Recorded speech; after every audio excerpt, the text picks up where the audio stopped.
What show is this? The Lions Answer. Oh my goodness. Yeah, so hopefully Miss Ward stays on. If it goes dead, we'll try and get an extender and bring it over here. Oh, no, this was dead too. My fault.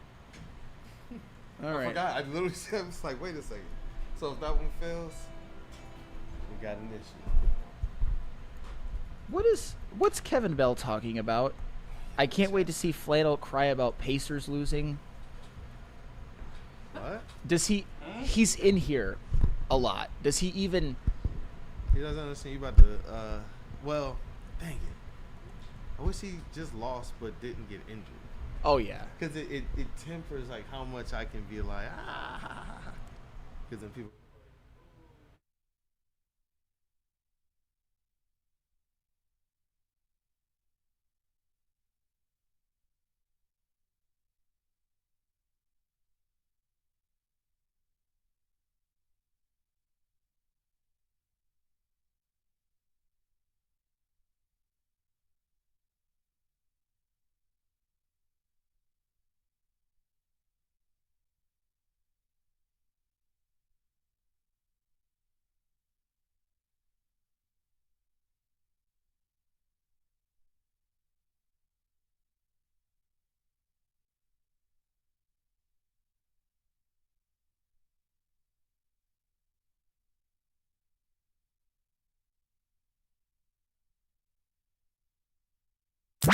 It's time to wake up, Woodward. The most listened to Detroit sports morning show is about to start. Start your day with a warm cup of Flannel Sam. Or how about a full cup of Detroit Kool-Aid? Oh, yeah. Mix in a little JB, and you got yourself the breakfast of champions. Live guests, fan reactions, and updates for your favorite teams. Wake Up Woodward is live now on Detroit's #1 sports network, Woodward Sports.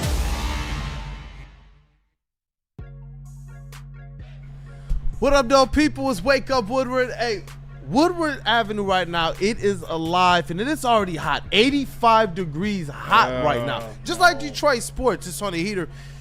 Chat family, as always, you guys are the most important part of this thing. Go ahead and smash that like button. Let's run it up. It's a new week. And you know what? Shout out to the Tigers for getting a win there. Start off this week right. Nothing happened over the weekend, anything else. Shout out to the OKC Thunder for saving Flannel Sam. Shout out to him. It's your boy Brandon, aka Detroit Kool-Aid, your credential Pistons reporter, writer for the network. We got Flannel Sam, the vet of the squad, the vet of the network, all sports, a lover and knower. How are you feeling this wonderful Monday morning, my brother? I'm feeling all right. I know what's coming. I know that there is nothing that I can say that is going to get me a win in any way, shape, or form, but that's all well and good. What's that? Shortest dream in the world last night.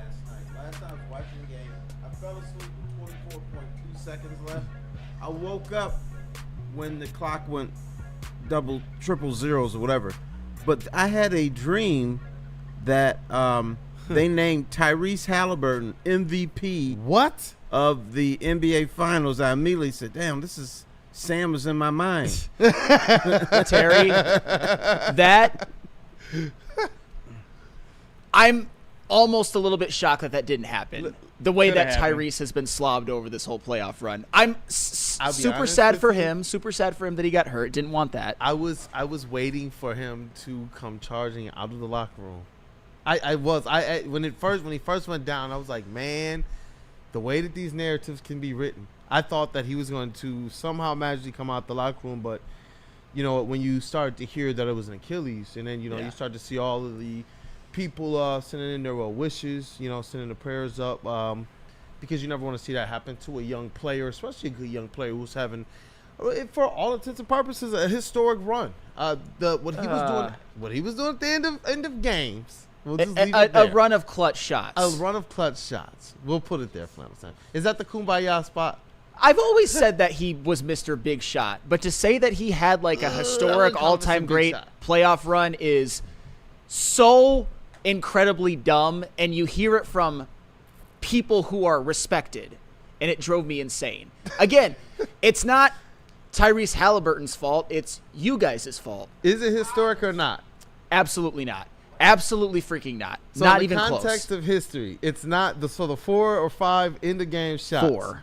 has no place in history. Yeah, that is place in history, but look at the numbers. Historic. Look at the finals numbers. Right. No, trust me. As it relates to who he is as a player, good player overall, but you hate to see that happen to any young player. Yes. And I saw all the people putting up the fact that you see 3 Achilles tears in this playoffs, and all of them were wearing the number 0. Jason Tatum, Dame Lillard, and then Tyrese Haliburton. Yeah, that's crazy. So that to me is absolutely crazy. But again, shout out to the Pacers.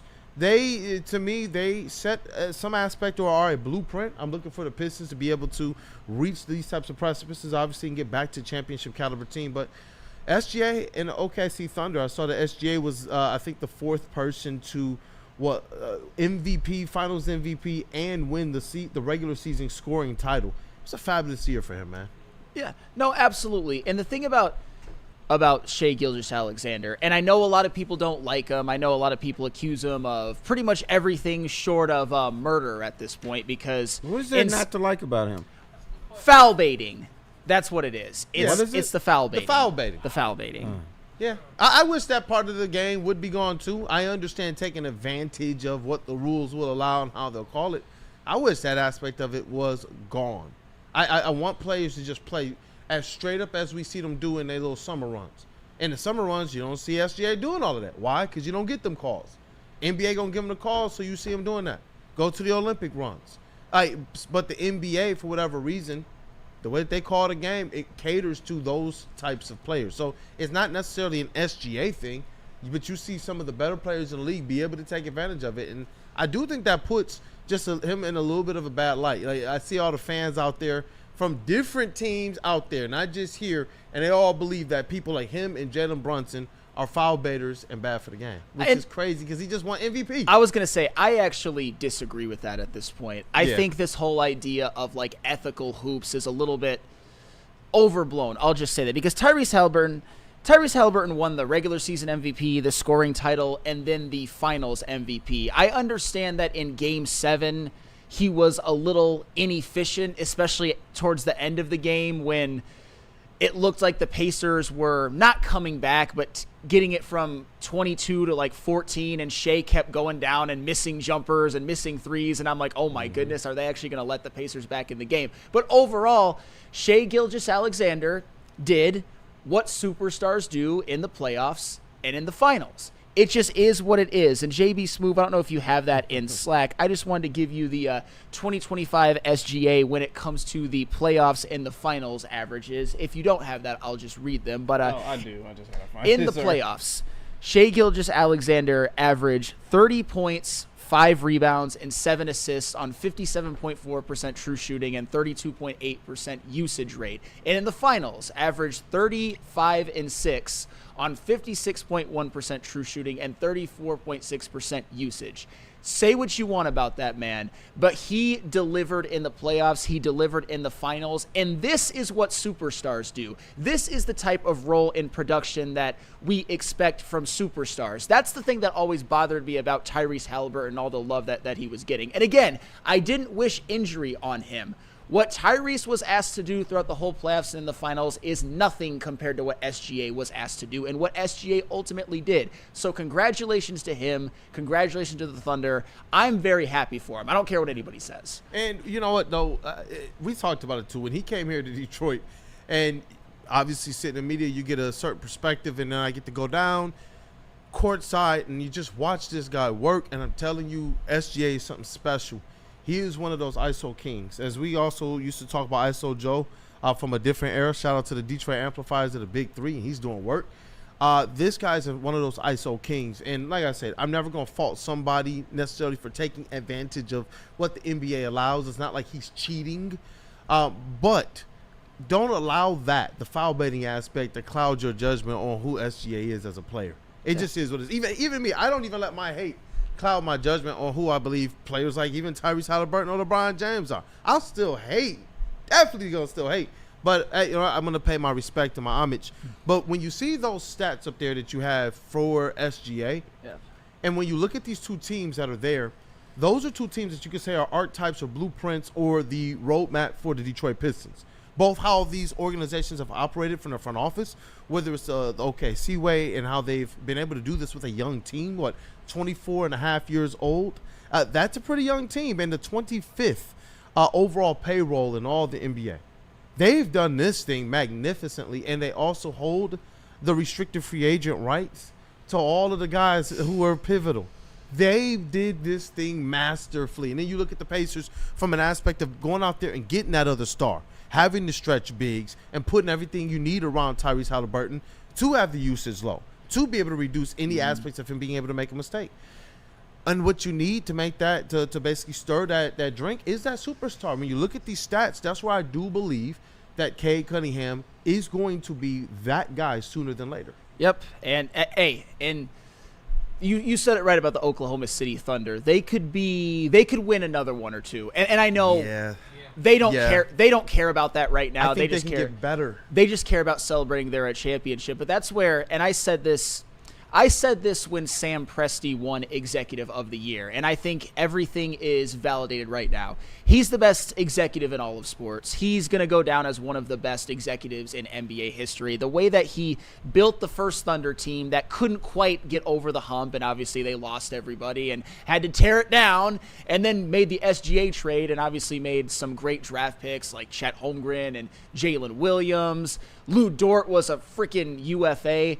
The way that the contracts are worked, the way that everybody's pretty much coming back. He's a wizard. Sam Presti deserves all the credit in the world, and I think with how he is as a GM, just his acumen, I'm glad that he finally got validated with an NBA championship. He deserved one more than damn near anybody. Jeez, but you know what, fellas, there's going to be an interesting test case for next season on the way to do it. My guess is the Pistons will not do anything major.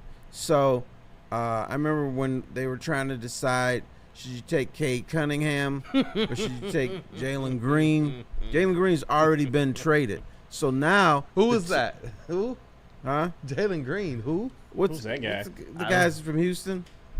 The guy in the NFL? Houston. Oh.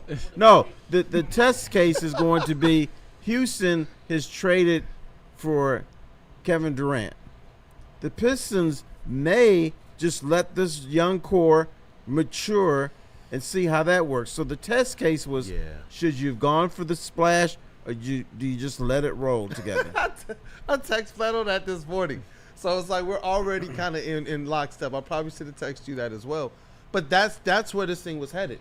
When you look at the skeleton of the Pacers and the Thunder, you see that the Pistons have a little bit of both, but they need a whole lot more of what these teams have. You need the physicality and toughness. You need the floor stretching ability. You need better teammates. That's one thing that was just blaring. When we talk about looking at the NFL at what the Lions were just well short of, we saw there is a difference with teams that are healthy, difference with teams that got that pass rush, and that's what incites a lot of what we're talking about. When we look at it from an NBA's perspective with the Pistons, man, the level of teammates that they had, both SGA and Tyrese Haliburton, and what they could depend on was night and day compared to what Cade Cunningham has right now. Well, and speaking of teammates, I got to give some Thunder players some credit.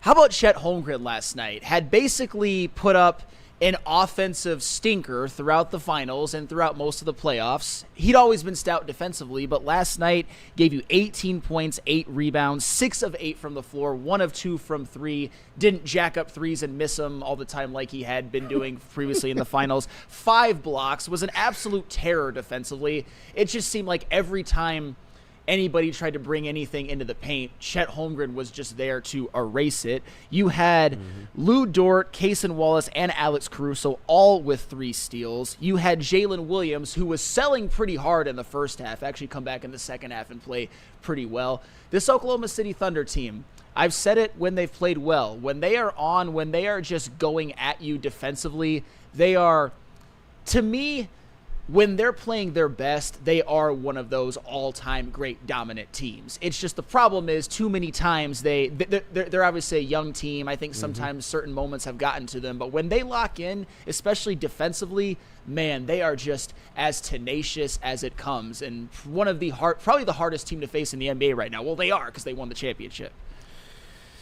Man, oh man, oh man! I'm just sitting here looking at the chat right now, going by, and I know we gotta say what up though to some of our friends, some of our sponsor friends. But I want to be able to talk about more of the recipe to get to the finals. How close are the Detroit Pistons? Because are the Pacers better than them? Yes, but do I see a roadmap for them to be able to accelerate things this offseason? Definitely. And now we see what the cost is going to be for stars.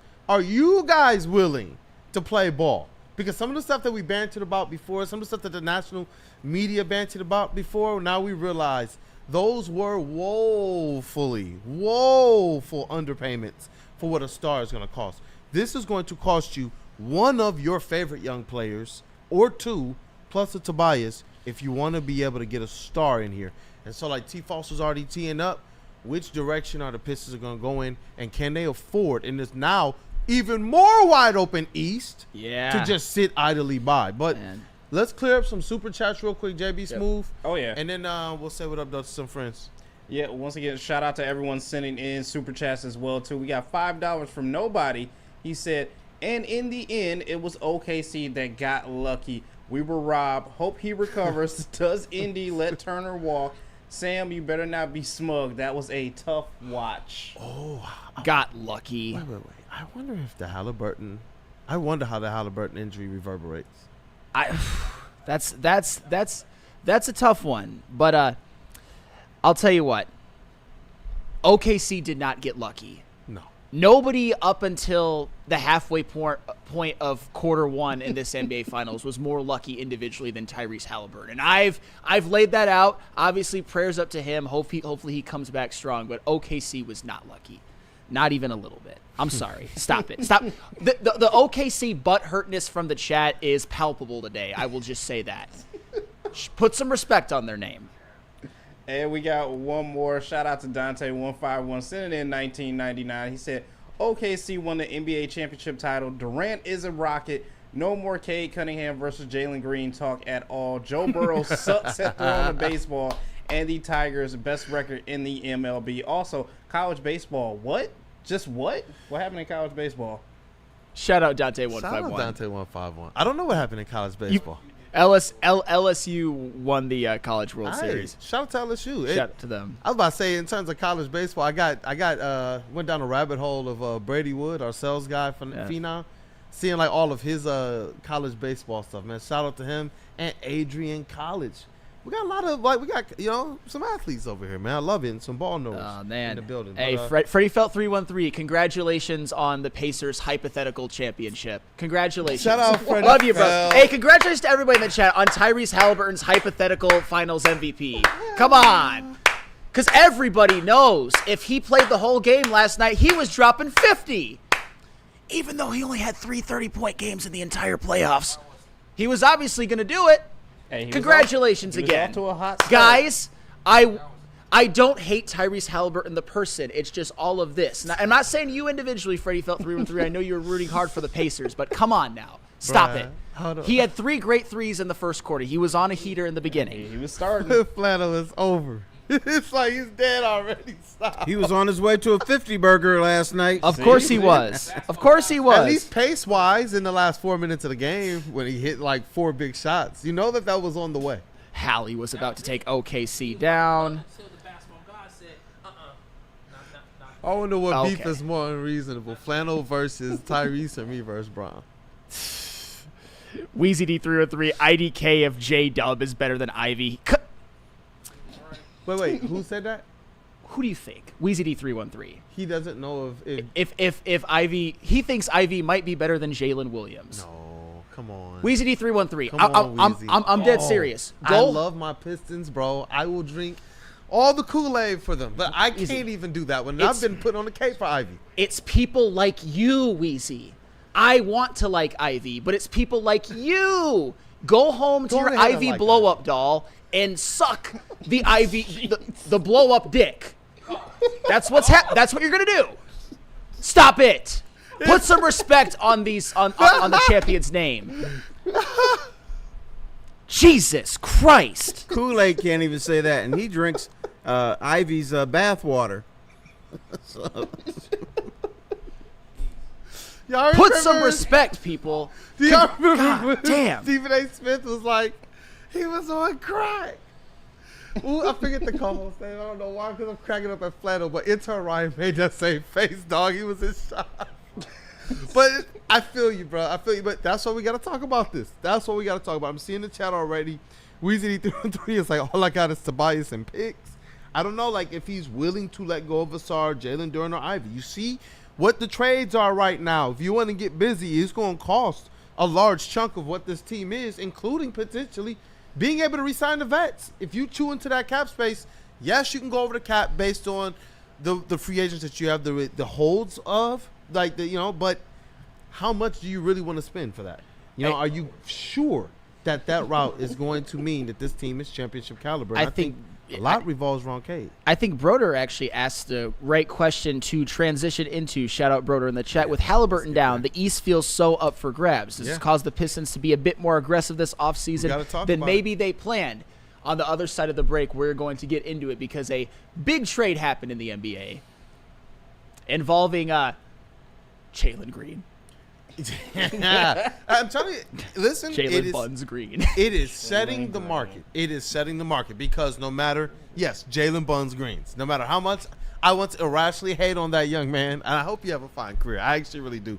In reality, we only have one player on our roster, young player, who's better than him. That's the whole point. 100%. That's 100%. We have to be for real about that. Fair. I hope we can kind of handshake on that because this next segment we're going to break it down about being realistic about what the Pistons can do, because could they have offered a competing offer for KD? Well, hold it. We'll talk. Let's get there, man. You want us to double up, JB? Yeah, let's do Mad Packs and let's Stanford. All right, let's rock. So let me tell you about Mad Packs, because Chase here to talk to you about Mad Packs. Mad Packs is the hottest new cannabis brand, and they partner with us here at Woodward Sports. They've already launched their brand new products. That was on May 30th, but they are available in select retailers right now. High Low, getting you high for the low, delivering top tier quality, unbeatable prices. And I know Kool-Aid's waiting on this one. Boom shakalaka, boom shakalaka, a live resin infused tarantula. This one is the bomb. Blizzard Packs, THCA, moon rocks that hit like a blizzard. And stay tuned with us here at Woodward Sports for more details and more products coming your way very, very soon. But let's hear from Les Stanford. Hey, Les Stanford, Buick and GMC has great offers for everyone. Get a 2025 Envision Preferred AWD for only $259 per month, or try out the 2025 Sierra Double Cab Elevation for only $169 per month. Don't forget about the 2025 EV SUV for only $699 per month. Get to Les Stanford today and check out their massive inventory. Les Stanford, Buick and GMC, lesstanford.com. Why do we fight? We fight to protect the innocent, to hold the powerful accountable, to bring the oppressors to justice. Why do we fight? We fight to secure and preserve our civil liberties, to get each and every one of our clients the justice they deserve, and to make the lives of real people just like you whole again. ThenFights.com. Big injuries, big news. Twice a week, Dr. Jeff Pierce from Michigan Sports and Spine joins Woodward Sports Network for the Injury Insider Report. Big D Energy Tuesdays at noon, and Ermanni and Edwards with Maz Thursdays at 3:30. Get expert analysis and in-depth breakdowns on the latest sports injuries from the man trusted by top athletes in the community, like D-Mac. Whether it's the Lions, Pistons, Tigers, or Red Wings, Dr. Pierce talks us through it all. Don't miss the Injury Insider Report with Dr. Jeff Pierce, your go-to source for understanding the impact of injuries on the games and players we love. Only on Woodward Sports Network. Scan the QR code on the screen or go to MichiganSportsandSpine.com to see if Dr. Jeff Pierce can help you. Which is fine. How do people feel about getting a Planet Fitness membership for $15 a month? How do they like working out in a clean and spacious gym that's filled with equipment for every workout?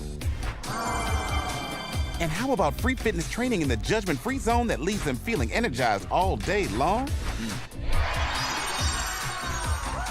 Join Planet Fitness today with the free PF app, online or in club, and start getting that big fitness energy for $15 a month.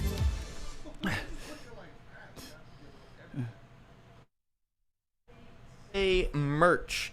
Make sure you guys head over to woodwardsports.com and click under that shop tab where we have all the latest Detroit shirt designs that you can wear to the ballpark the rest of the summer, maybe upcoming Lions games, preseason games, regular season games, Pistons, Red Wings, anything like that. So make sure you guys head over to woodwardsports.com and click under that shop tab. To Wake Up Woodward chat family, we appreciate you all for kicking off the day with the WUW Crew. Go ahead and smash that like button. Shout out to the OKC Thunder for winning the NBA championship. And you know what? After the finals for the NHL, we discussed how do the Red Wings get there? How far away are they with the Pistons? We got to do the same thing because they were actually in these NBA playoffs this year. Not the play-in, the playoffs. And now they got an opportunity. We believe that they had an opportunity as the East was currently constructed, or it was previously constructed before all the injuries, to become a top 4 team, or at least compete for it. Now you got injuries to some of the teams, some of the best players of teams that were just ahead of the Pistons. You got Tyrese Haliburton down with the Pacers. You have Dame Lillard down with the Bucks. You got Jason Tatum down with the Celtics. And now it's an opportunity to be able to strike for the Pistons. This is where people's minds are at. They're seeing teams all over. Teams that we think about the rebuilding teams. What are two of the teams we've compared the Pistons to for the longest? Orlando and Houston. And both of them went out there to make moves to move their teams forward greatly. Houston wants NBA championship contention. Think about the fact that our rebuild started at the same time, and now they've amassed enough to be able to go out there and do this type of a move. I'm looking at this thing, and we teed up the question beforehand, did the Pistons realistically, now that we see what the price is, now that we see what the market is, now that we see what the values are, did the Pistons have any ability to even match that? They would have to throw all their first-round picks in the mix. Well, I'm not – it's tough to say whether they had enough to acquire Kevin Durant, like specifically match the Houston Rockets. However, the Houston Rockets, to their credit, they're looking at – and I understand that the Thunder are obviously just won the championship. They're very young. They're set up to have a lot of success. But they're probably looking at the same thing a lot of us are, that the Thunder are far from unbeatable. They got taken to 7 in the Western Conference semifinals. They got taken to 7 in the finals. You look at the East, and this is where the Pistons come in. The East is more wide open than I ever remember it in my entire life as a basketball fan. You look at the Celtics are going to be without Tatum. The Pacers are going to be without Haliburton. The Milwaukee Bucks are going to be without Dame Lillard, and who knows if they're going to keep Giannis. And then, furthermore, the Knicks fired their coach, and they haven't replaced him yet. And they might find out that life was actually, they had it their best under Thibodeau. You never know. The Magic, and obviously. We called that one. Yeah. We said if they don't make it to the finals, watch them dip into the dysfunction team. Hey, and I'll tell you what, the Magic, they struck, and the Pistons. We didn't want to see the Magic strike. That was the team that we said. Think about all the stuff we teed up. We said that's the squad that can change their fortunes. Obviously, Atlanta can too, but you're seeing things dry up quick. And you know what I'm seeing in the chat? People are like, bro, pack it up and go home. Pistons are done. They're getting Nas Reed, and that's it. And is that enough? Can they really rest on their laurels that way? Now, to be fair and to be consistent, they have this year and they have next year to play ball. But when the East opens up as wide as it is right now, how do you just look at that and say, I'll pass till next year? How do you do that? I don't even understand that type of theory, and that's where it drives me to say, whether it's the star player or not, I think aggression needs to be the key word. You hear Scott Harris from the Tigers say, bro, we can win a World Series right now and long term. I'm stepping to the trade deadline aggressive. You want to be able to see if that window is available to you, that your team can go out there and do this. Because you know what I know about the Pistons? There was a lot of times this year they thought that they were on the same stage at the same level as those Indiana Pacers. And I know this, they're not conceding nothing to them. Those players aren't going to concede nothing. And there's only one team in the entire freaking league that I've seen Cade Cunningham get out of character with, and it's the Pacers. I ain't never seen him walk up like, bro, like with the fist balled up, like straight up, like Arthur Meme fist balled up Cade Cunningham. I'm like, where is this energy? I love it. And that's, man, I want to see this team go and get aggressive. You're right there. You're right within striking distance, in my opinion. I do believe the Pacers and the Thunder, they deserve a whole lot of credit. And I'm not going to say just a whimsical move, and the Pistons are just right there, because you saw a lot of players. How many times did you highlight 4, 5 players of the Pacers giving a huge boost to what this team was? The Pistons, when we're talking about aggression, that, to me, at the very least, needs to be the bare minimum for how they approach this offseason. Yeah, and the thing is, too, when it comes to the Thunder and the Pacers, these were not homegrown teams to the extent that people think. SGA was acquired via a trade. Tyrese Haliburton was acquired via a trade. Pascal Siakam was acquired via a trade. I agree that this year, the Pistons have a golden opportunity in this offseason that if they do this right, if they make that move, could be as high as the 2 seed next year. I still have a lot of respect to Cleveland and their regular season dominance. I'm not saying they could get the 1 seed, but I'll tell you what, we've seen what Cleveland has done in the playoffs every single year in this new iteration of the team. The Pistons could win the East next year. They actually could. Wrap your heads around it, people. The Pistons could win the East next year, which is why this is a time for aggression. I agree with you 100%, because obviously KD was somebody that was talked about, but he's gone now. He's obviously with the Rockets. But there are a lot of names out there, and if you're Trajan Langdon, pick up the phone, make some calls. That's all you got to do. I'm not saying that if they don't make a big move, it's like it's over, pack it up. Go ahead. Less likely to do something because of the injuries. I thought the Pistons should have made a splash because I assumed Indiana was going to come back strong next year. I assumed New York was going to come back strong. I assumed Boston was going to come back strong. But they may not be. So what you can do, the reason I'm less likely to do something major is because I am really curious. Part of me is curious to see what this young group is going to turn into. And the top teams in the league are going to be handicapped. So you may be able to roll with what you've got rather than trying to elevate yourself to what you thought these teams were going to be. So I'm less likely to do something because of the injuries. You know what, T-False? I'm telling you, though, like when I use the word legend, it's not about old. It's about wisdom, bro. Like, I learn a lot from you. We all learn a lot from you. And that's a perspective I haven't even stopped to even think about or even consider the fact that if the East is wide open, sometimes you want to press that gas pedal just a little bit more. But if it is wide open, do these young players possess the ability to take us a little bit of a step forward? We thought 4th seed already. That's what we believed. Is Ivy that deal? Ivy is a player that I believe in a lot. I really do. Not to the tunes of hopefully Ivy bro derangement syndrome, but I do believe in Jaden Ivey as a player. I just sometimes wonder, do they have the time to wait? Because they're going to have to make decisions either this offseason or next on both Jalen Duren and Jaden Ivey. And then the following offseason, guess what? You're following that right back up with Asar Thompson and Marcus Sasser. And then, guess what? Isaiah Stewart's contract comes due.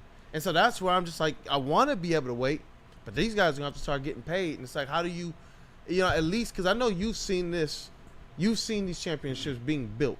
And you had the perspective. I remember you told me you kind of had a different perspective, like already perspective of a championship built team with the Bad Boys when you saw the Going to Work Pistons being built and you thought this team has at least the identity. What are you seeing? Yeah, but what I never saw was the opponent disintegrate. Haliburton, that's a major blow for Indiana. And Indiana, I mean, they probably won't have the guy for the whole year, at least 90% of it. So where are they at the end of the? Are they even in the playoffs? Probably, but yes. They might be a 6 or 7 seed or something. We don't know how that's going to go. We don't know how they're going to respond to. That's their leader. That's their guy. Let's get a poll going in the chat if we can right now. I'm seeing some people, someone Trajan to pick up the phone, and some people are feeling, like you and I, Flannel, we're saying, hey, let's go be aggressive. There are some in the chat who do believe in the young players here. I want to kind of understand where our chat family is as well. Because for me, I continue to sit conflicted, though you guys have also heard me say, if you can go out there and make something happen and get a star without gutting your young talent, I would do that today and twice on Sunday. The issue is with the Kevin Durant trade, you're seeing that now the price is going to be sky high to be able to be aggressive. I do believe that this does present an opportunity with at least what you provided, Terry Foster, with your perspective, an opportunity for them to be able to make marginal changes. But is that enough for this team in the long term, both this year and next year? And I know that they get Tobias Harris. He becomes an expiring contract now. But I still believe this team needs to be aggressive. Even with the wide open East and their roster probably taking a boost just because of that, I'm still on the side of aggression. Well, there's two types of wide open. There's one wide open where, man, there's a bunch of teams that are really good and anybody could win it. Then there's wide open where, well, it's not that good and anybody could win it.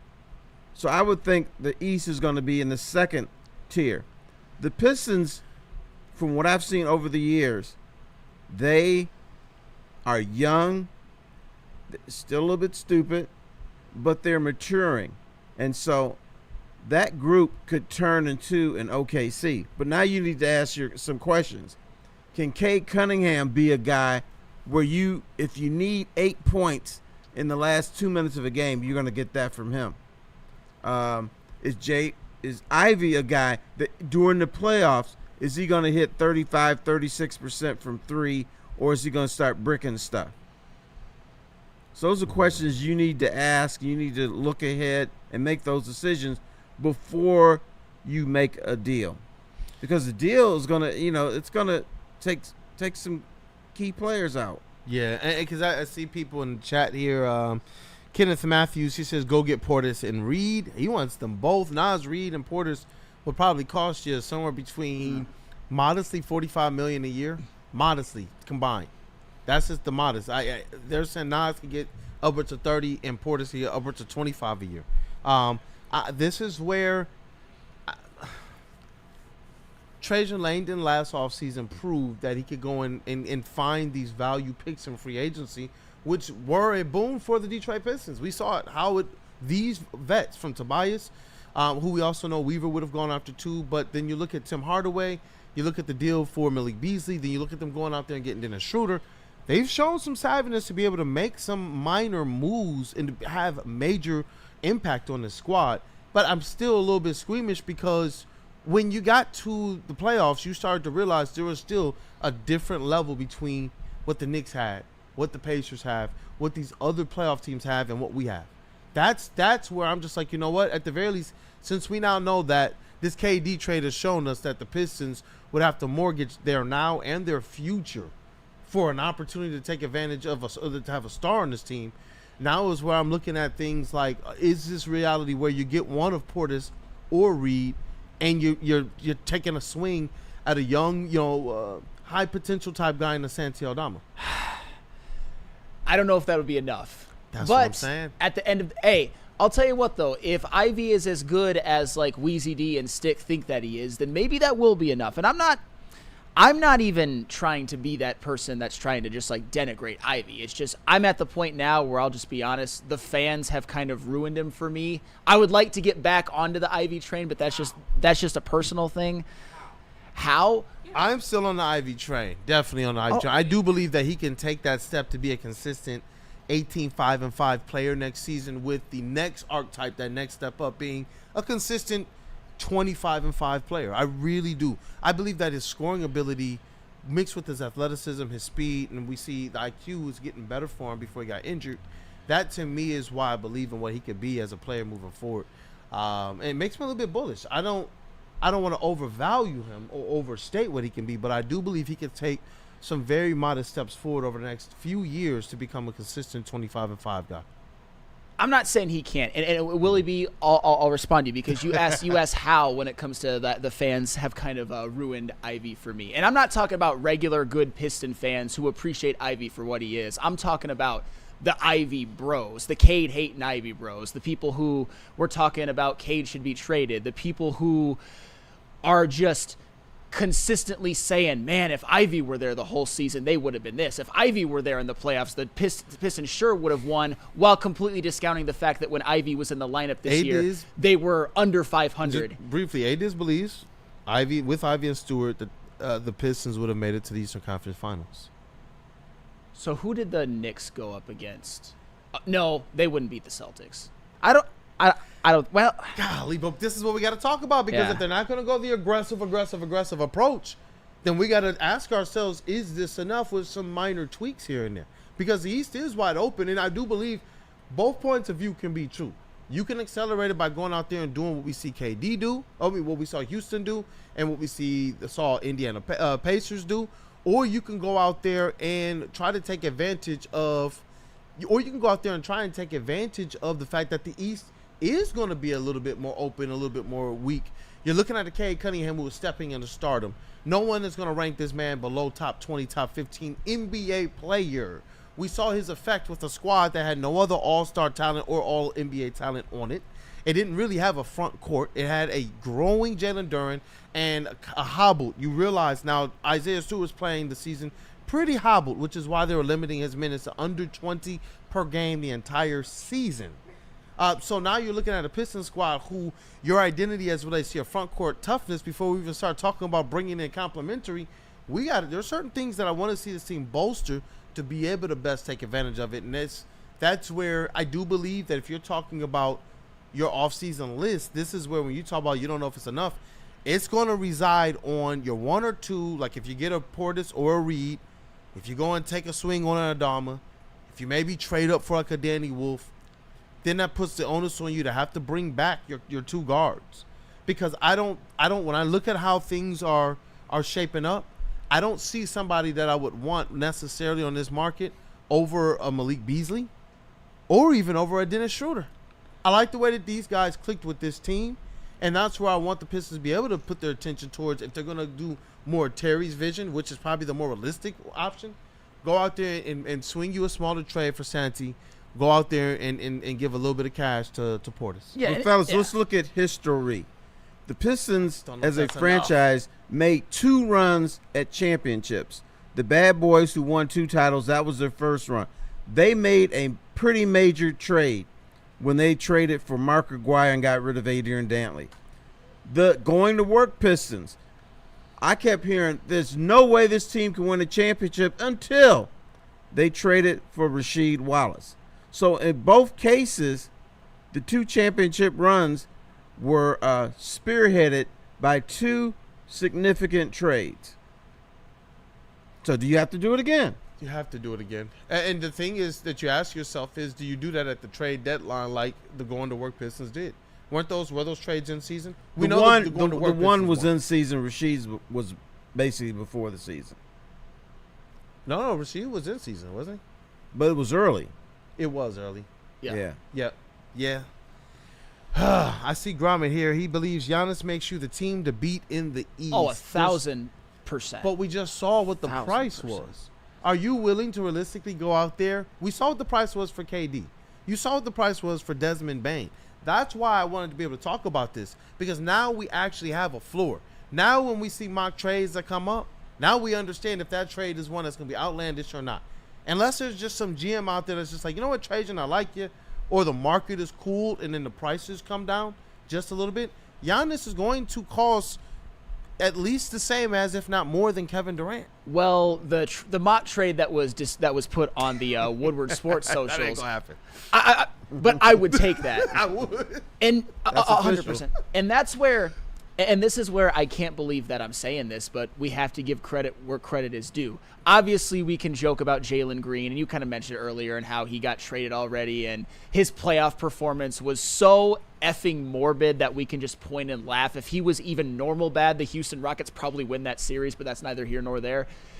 The fact that the Rockets had Jalen Greene as a trade piece, that's big time for them. That's somebody that Phoenix, even though I think that they're wrong and they might even trade him anyway, you can package Jalen Greene as like somebody who's averaged 20 points a game a couple of times in his career, has like athleticism and skill, has done more than any non-Cade Piston. The Pistons don't have that.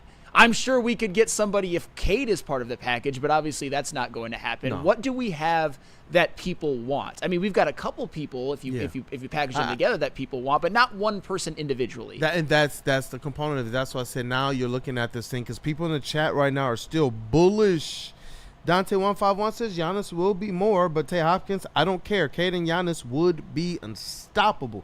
Just in case, I would give up Stu, Ivy, and Duran for Giannis. People want to see the move happen. They want to see the Pistons go out there and be aggressive. T. Falls, there's some people who say, because I saw somebody who said, Kenneth Matthews, all our teams need to do that, Terry. But a lot of people in this chat, they actually want to see the Pistons go and play with dynamite. Because you're right. When you're talking about Cade and Giannis, that is all the usage you need. That's it.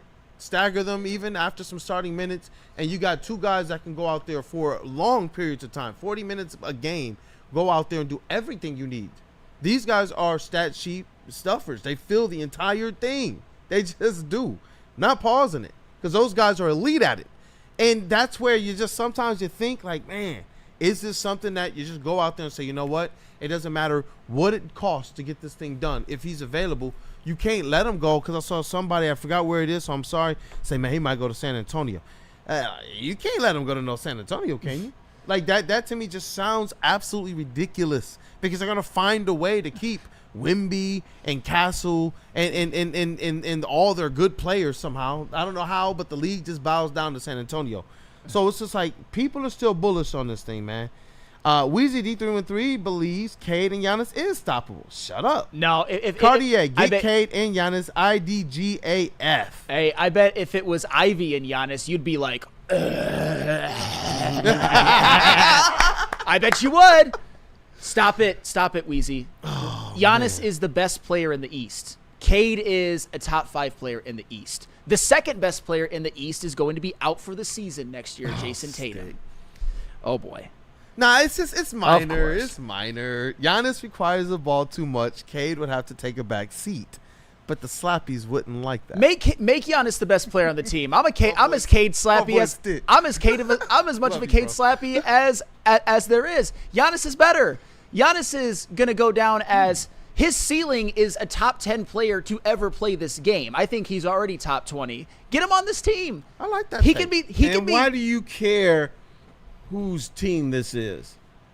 Why do you care? Yeah, I don't even think Cade care anymore. My man was looking stuck, like you know the Miss Jackson memes from the court case where she was just looking like Cade was like that at the press conferences. I got the video still on my phone, a lot of them, bro. Sometimes I go through them. I'm like, Cade was in a dark place in years like 2 and 3, in a very, very dark place.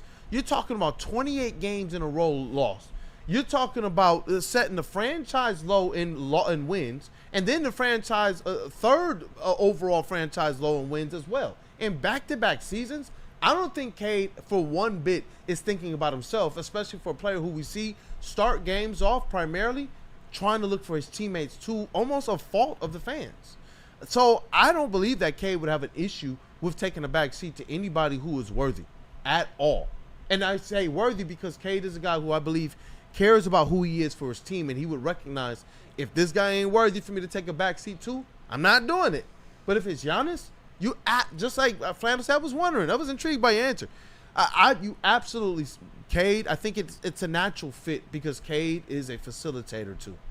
It just is what it is. The onus is on JB Bickerstaff. He, even though Giannis is a great player, Cade's a great player, but Bickerstaff will still need to figure out, how do we play them together? How do we make them the best that they can be? Now, you might say, well, that's easy because no, it's not easy. You need to figure out something. Who's going to be the ball handler? Who's going to be the alpha dog? Who's going to, you got to stagger their minutes now and then. You got to get through 82 before you can get to the playoffs. So how do you do that? Bro, oh, man. Justin from North Carolina, Pistons would need to pursue a trade, which would require significant assets, including young players like Jaden Ivey, Jalen Duren, or Sar Thompson, and multiple first-round picks. Doesn't that sound like the text I sent you this morning? That the Kevin Durant trade now says that it's going to be Jalen Duren or Sar Thompson and or Ivy, because Ivy still is coming back from injury. Ivy might be a player that in a trade is looked at as a sweetener and not necessarily a driver of a deal. And then you got your 4 first-round picks that you can finally trade. But are you willing and ready and able and just wanting to do that right now, right away? You just got it back. It's like you just got your license back. Fellas, you're willing to throw it away again. First-round draft picks for the position the Pistons, they're garbage to me. All right. I don't care. I'll get rid of 20 of them if I could. I would, seriously. They don't mean anything. I mean, I agree. Moving forward, I agree. I think that they've got enough young talent on this team, just in terms of not needing more draft picks. We like what they've done in the draft recently. I think we would all agree on that. Everybody looks to be a dude, save from like Killian and fucking Sadiq in 2020. That I'm not talking about that. I'm talking about the ones on the team right now.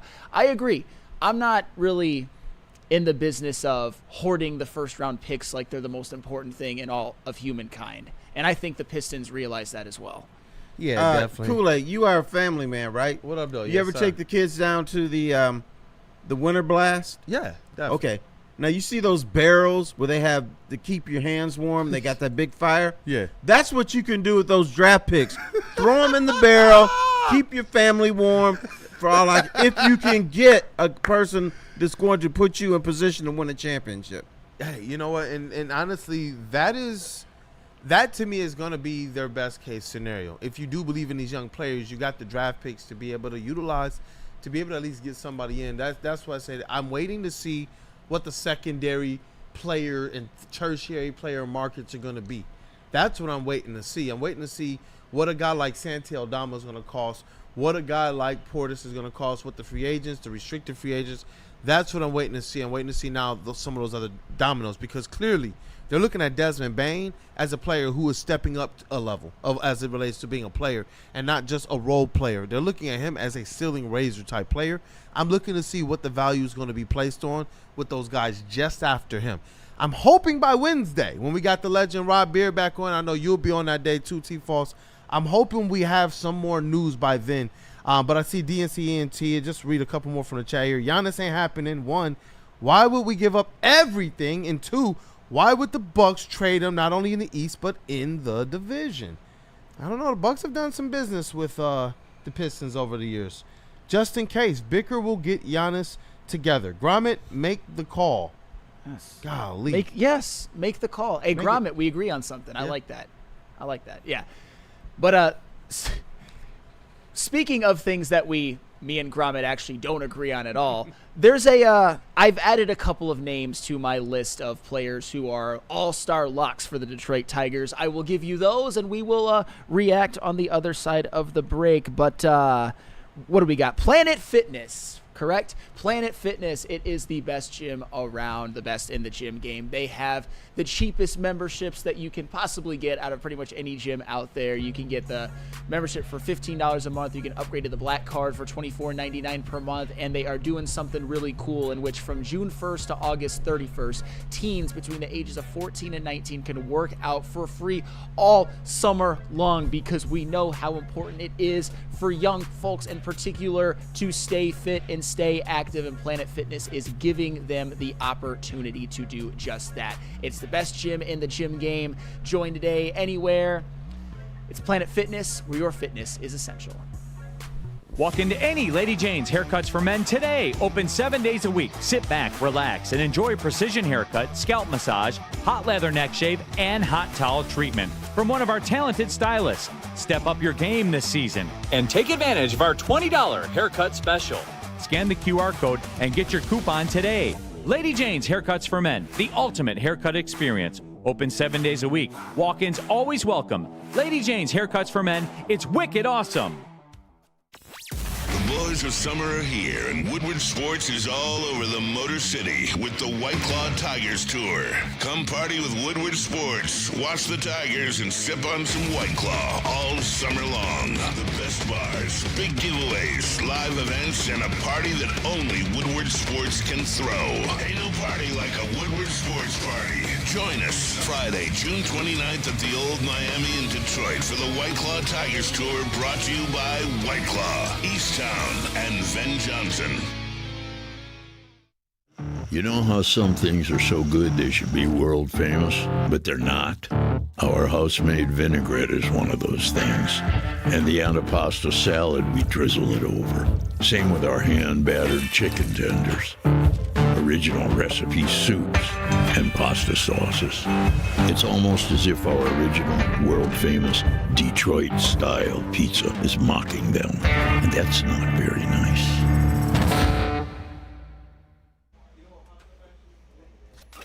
A ton of fun, a ton of sports, and a ton of man-meat. Welcome to the Woodward Heavyweights, live daily 5 to 7 p.m. on Woodward Sports.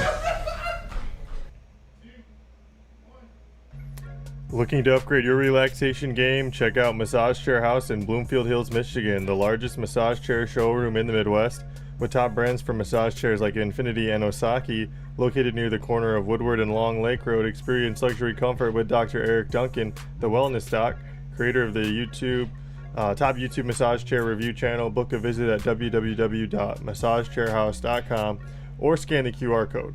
Massage Chair House, your ticket to ultimate recovery and relaxation. Woodward Chat family, thank you guys for kicking off today with the WUW Crew. Let's go ahead and run up those likes and appreciate everybody who has continued to support us in this show as well as this network. And you know what, man? It's been awesome to see just the revitalization, the renewal of Detroit sports. Yeah. We were talking about this. We sit just off of Woodward Avenue. It's historic, the first paved road in all the sports. All the sports in all of America. But it's also very unique because you got all four sports teams that play just a block from each other on the same historic road. And we were saying, yo, imagine when all of the teams actually get good. What about when we got playoffs with multiple teams? We're there right now, man. And now we're getting to the point where our guys, they're not just teams that are upstarts, but we're also talking about players that are stepping into stardom. We saw Cade Cunningham step into stardom this year. We saw a plethora of Detroit Lions step into stardom. Kirby Joseph is just a flat-out star. We now see the Tigers probably stepping up for more than just two All-Stars into more, huh? Absolutely. So prior to this weekend, I don't throw the word lock around like it's and or the. I had two Tigers All-Star locks before this weekend. They were Tarek Skubal, of course, and Gleyber Torres. However, after this weekend, after a series in which the Tigers did drop 2 or 3, but they got the one, which is fine, I now am adding 2 more to my locks list, and they are Riley Greene and Tommy Kahnle. I think you can lock them in for the 2025 All-Star team. And Riley Greene, I'll tell you what, even though the Tigers as a team lost the series, Riley Greene may have had the greatest series I've ever seen him play. 2 home runs in Game 1, 3 of 3 with a walk. Game 3, he was 3 of 4 with a couple of doubles, set the table. And during this weekend made, I believe, 4 damn good catches in left field as well. He played like a superstar. And Riley Greene, just to give you a couple of numbers and rankings in terms of the American League, if you've got that one, JV. Yep. Riley Greene now is tied for 5th in the American League in home runs, 3rd in RBIs, 4th in slugging percentage, 8th in OPS, and he's tied for 3rd in doubles. Riley Greene is 100,000% an all-star lock, and he has been, without a shadow of a doubt, a top 10 player in the American League. Top 10, not 10, creeping towards top 5. Flannel, thanks. Yes. Welcome to the party, dude. He likes doing this to himself. You wearing the damn jersey every day. Now you just coming to the party? I told him, you should be ashamed of yourself. No, I said lock, Terry. She was already a lock. Fine. He made it last year. Cavassier said, I said it. JB said it. You said it. He's top 10. He was already in, dude. Welcome to the party. Thank you. Fine. Congrats. Hey, I've noticed he's been. Let's bake this brother some cookies over here. He finally figured stuff out. And you know what? I've seen him this year. He's been tough on himself with this Riley Greene fandom. But it just continues to just come up gold and 777s for him. You know, all of a sudden now he's winding up with a Riley Greene jersey. And all of a sudden Riley Greene has surprised him. He's an all-star now. I see what you're doing over there, Flannel Sam. Hey, his numbers, even, but that's the thing. His numbers have taken a big leap even from what he did over the weekend. And yeah. Terry, I figured he would be an all-star. I predicted that he would be an all-star. I just didn't want to use the word lock quite yet, but now I will. If you want to say I'm late to the party, fine, but I'm willing to lock it in. Riley Greene is an all-star and most likely an all-star starter. Now let me get to Tommy Kahnle because I think he is another lock, and you cannot express how important he's been to this Tigers team, but All-Star isn't about how important you've been to your team. It's about how great you've been. And Tommy Kahnle this season has a 1.35 ERA, a .75 whip, walks plus hits per innings pitched, 8 saves and 10 holds. The dude has been absolutely dominant. He's a guy that Scott Harris brought in the offseason that I was super excited about. I didn't foresee this. This is the best season of his career up to this point, and just think of how important he's been to this Tigers bullpen. Sean Gunther last season was a big part. This season, regressed AAA. Jason Foley was a big part of last season, out for this season. Bo Brisky was a big part of last season's success for the Tigers. This season, regressed AAA. Tyler Holton was one of the best relief pitchers in all of baseball last year. This year, he's had a big regression. Brennan Hanafy has regressed this season to last year. We didn't realize how important Tommy Kahnle actually was to this Tigers team. And the fact that he has been so dominant and he's been an all-star level relief pitcher, that's one of the reasons the Tigers are where they are, where they have the best record in the American League, where they still have a big division lead over the Cleveland Guardians. All-star that man, Tommy Kahnle. Hey, Cartier says all-star aura. I like that one, man. But Sean Hartshaw, I see, says Torres is like the glue right now. Yep. But when you're talking about Riley Greene, this is a guy who you said it best. He's not a guy that's plateauing. He's not a guy that's just kind of resting on his laurels. This is a guy that's still finding ways to get better as a player overall, which to me is really the greatest strength here. His ability to mash through the slumps, mash through any of the noise, mash through any adversity, and just at the end of the day be not just a consistent player for the Tigers, but a star player for the Tigers. And I do believe that superstar is in Riley Greene's future as he continues to improve as a player. I really do. What I like with this Tigers team right now is the fact that when we go through this exercise, I believe at the end of the day, we're going to see the Tigers with 5 or 6 all-stars. And it's going to be guys that fair. If you want to see these guys prove a little bit more, we understand how media does things. We understand how the narratives go. We understand the guys that have had claims to some of these all-star spots for years and some of our guys who are just now starting to percolate. But I do believe that we're going to see that this squad is one that was so meticulously put together, but not just that. It's the character of these players that I like, too. Some of the guys that we're talking about, like a Torque. This isn't one in which we go and we say, you know what, Scott Harris got it right. Obviously, him giving the patience and the time to a guy like Torque to get it right, you're always going to tip the cap to the GM for the patience and saying, I think that there's something there we can do to help him. But when I see out of someone like a Torque is where I'm even that much more excited about a guy who we know how we hold on to our players here in Detroit. Mm-hmm. So it's like shout out to players like that who are also starting to put themselves on the all-star map. Well, and speaking of that, I've got them for 4 locks right now. I do have the Tigers, though, having 5 all-stars. Ooh. And I think it comes down to, in these next few weeks, it's one of these 3. It's either Torque, it's Javi Baez, or it's Dylan Dingler. Can we do that poll? Yes. Hey, that's actually a good poll, JB. Who do you think will be their 5th all-star? Will it be Javi Baez, will it be Spencer Torkelson, or will it be Dylan Dingler? And to be honest, my bet right now is actually Javi Baez. What? Yes. Wow. And your answers this morning. I know a lot of people are going to be like, "What?" But honestly, Javi Baez has deserved it this year with how he's played. And there's one key stat that really separates Javi from both Torque and Dingler, and that is none other than one of my favorite stats and a lot of people's not favorite stat: wins above replacement.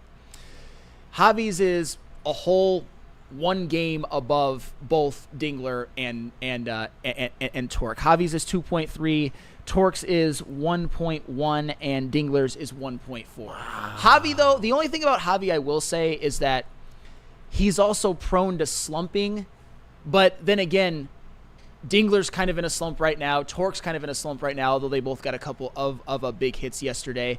I would still bet Javi Baez is the Tigers' 5th all-star and that Dingler and Torque are on the outside looking in. I might be wrong. Hopefully a couple of them can get on a tear and 2 of them get in, but my vote is Javi Baez is the Tigers' 5th all-star. Well, as we I'm stand not today. laughing at you. Here's the other thing Javi Baez has. He's got more clout in the league. He's got more profile in the league than Torkelson and Dingler. So I'm not saying decisions are made off of popularity, but they're made sometimes by familiarity. And so Javi Baez has that where the other guys do not have that. So I think that's a good choice.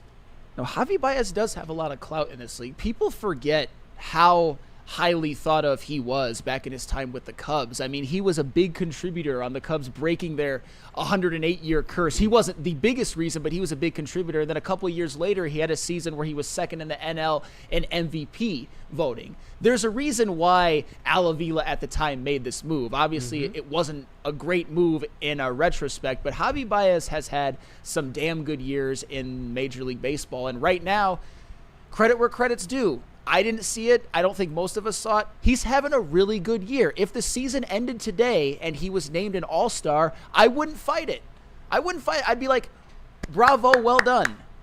One of the greatest comeback stories we've seen recently in Major League Baseball. And then the will be complete. The Aura will, that is. the prodigal Aura son has returned, and that's one Javi Baez.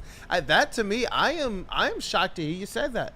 I thought it was going to be push button for Torque, give a pat on the head to Dingler, and we glaze still Javi Baez. But to be able to say, all right, let me ask you're you this question, Mr. Kool-Aid. I like it. Who would you pick? I don't want to hear about everybody else. I want to hear what you got to say.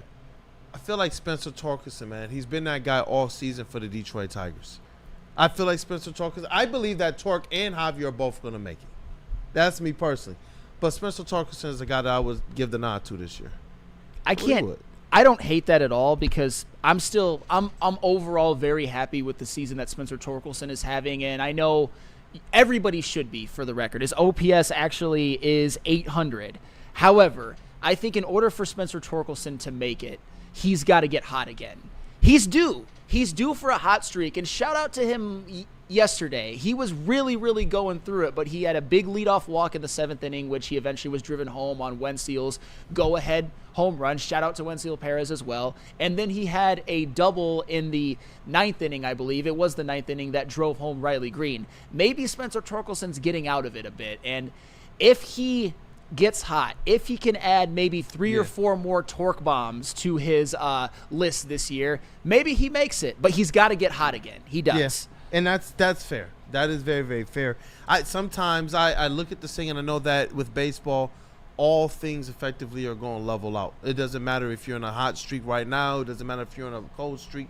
All things are going to level out. For Torque, I do believe when it's all said and done, he's going to find himself, with a great shot at making this all-star team. But the poll right now, 63% believe that the 5th all-star for the Tigers is going to be Javi Baez, 24% for Torkelson, 12% for Dylan Dingler. And I see here in the chat, it's a lot of commentary here. Cartier, I want Torque to get hot. Players, Torque is not making it, but the other two are. Lunchbox, Torque and Carp have been going through it. They have as of late. Lunchbox, Dingler should be, but Seattle catchers are absolutely raking. Randall Smalls, last night's game, Greene and Torque busted open in the 9th.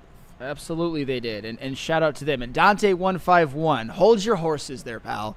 I would say Dingler because of how well he has been behind the plate as a catcher. Without Dingler, the Tigers would be below 500. Dante, come on. Without Dingler, the Tigers wouldn't be below 500 in last place. One player doesn't make that kind of an impact, especially if it's somebody the caliber of Dylan Dingler. And it's no disrespect. He's not Cal Raleigh. And if you had Jake Rogers and Tomas Nido back there, the Tigers would still be in first place. They wouldn't be as good. They would not be as good. I can promise you that. But you don't go from best record in the MLB to last place because of a catcher. And I see Kenneth Matthews. He says, Torque has developed his eye, but maybe next year if he continues his discipline at the plate the rest of the way. Broder, I think Dingler deserves it, but it will be Baez. Also, how insane of a year is Cal Raleigh having? Dude is a monster. Cal Raleigh is having such a good year that during Aaron Judge's historic start, one of the greatest starts in MLB history, we're talking about Cal Raleigh as a guy who could potentially steal the MVP out from under him. Will it happen? No. But Cal Raleigh is having the greatest start to a season a catcher has ever had. And he just went to Wrigley Field this weekend and put up 4 home runs. Dude is dominating the league. He is wrecking the league right now. Let me see. Dante151 says other players don't try to steal on Dingler. That's fair. Yeah, He's that's got a definitely hose. fair. He does. Sean Harchu. Hey, you know what? You knew it was going to make his way into this chat just for Flannel. Rogers is a solid catcher, too. I mean, as long as you guys treat him for what he is, a solid number 2 catcher. Stop disowning your godson, Jake. That is not how Rogers. that is not how he is often treated. I'll just say that. Phil says he can't pick Riley Greene because he runs like he's wearing lead shoes. Well, you're just being funny, Phil. But and his eyes are too big, too. His eyes are too big. Yeah, that's why I wouldn't put him on. I promise you, man, this has been one of the most interesting eras in Detroit sports because we're seeing our teams get to winning, I believe, faster than the fans were ready for. They were just saying sell the team at Pistons games, and as they're just getting the last M out for sell the team, they're cheering for a playoff run. There was a lot of people who woke up and didn't even know that the Pistons were a playoff team most of the year. And so I do wonder how much people who were hating on Torque, hating on Baez, hating on certain aspects of this team, hating on Chris Illich, no matter who it was, where we were, whatever, I wonder what's going through people's minds right now and if they're able to catch up fast enough and get behind their guys, because this has been weird. The amount of hate that you saw Aiden Hutchinson get at the beginning of it, Cade Cunningham, and players like this, even Ivy to a degree. It's like with this stuff, man, I am really, really hoping, because I want to see what it's like when Detroit sports is unified, fans and sports teams, while all of our teams are also hot in the middle of the city, all on the same block. That's what I'm hoping to see. And it felt like it used to be that back in the day. I guess I can say that now as an OG. And I'm hoping we can get back there, man, because it feels like we got factions of the fans that will literally riot against certain players who are literally good and playing for our team. I don't understand it. Oh, it's happening, and it's still there, and we're going to get into it a little bit more in the next segment, just a little teaser. But before we move on, I wanted to Mitten May said I'm still hating on Lil Chris.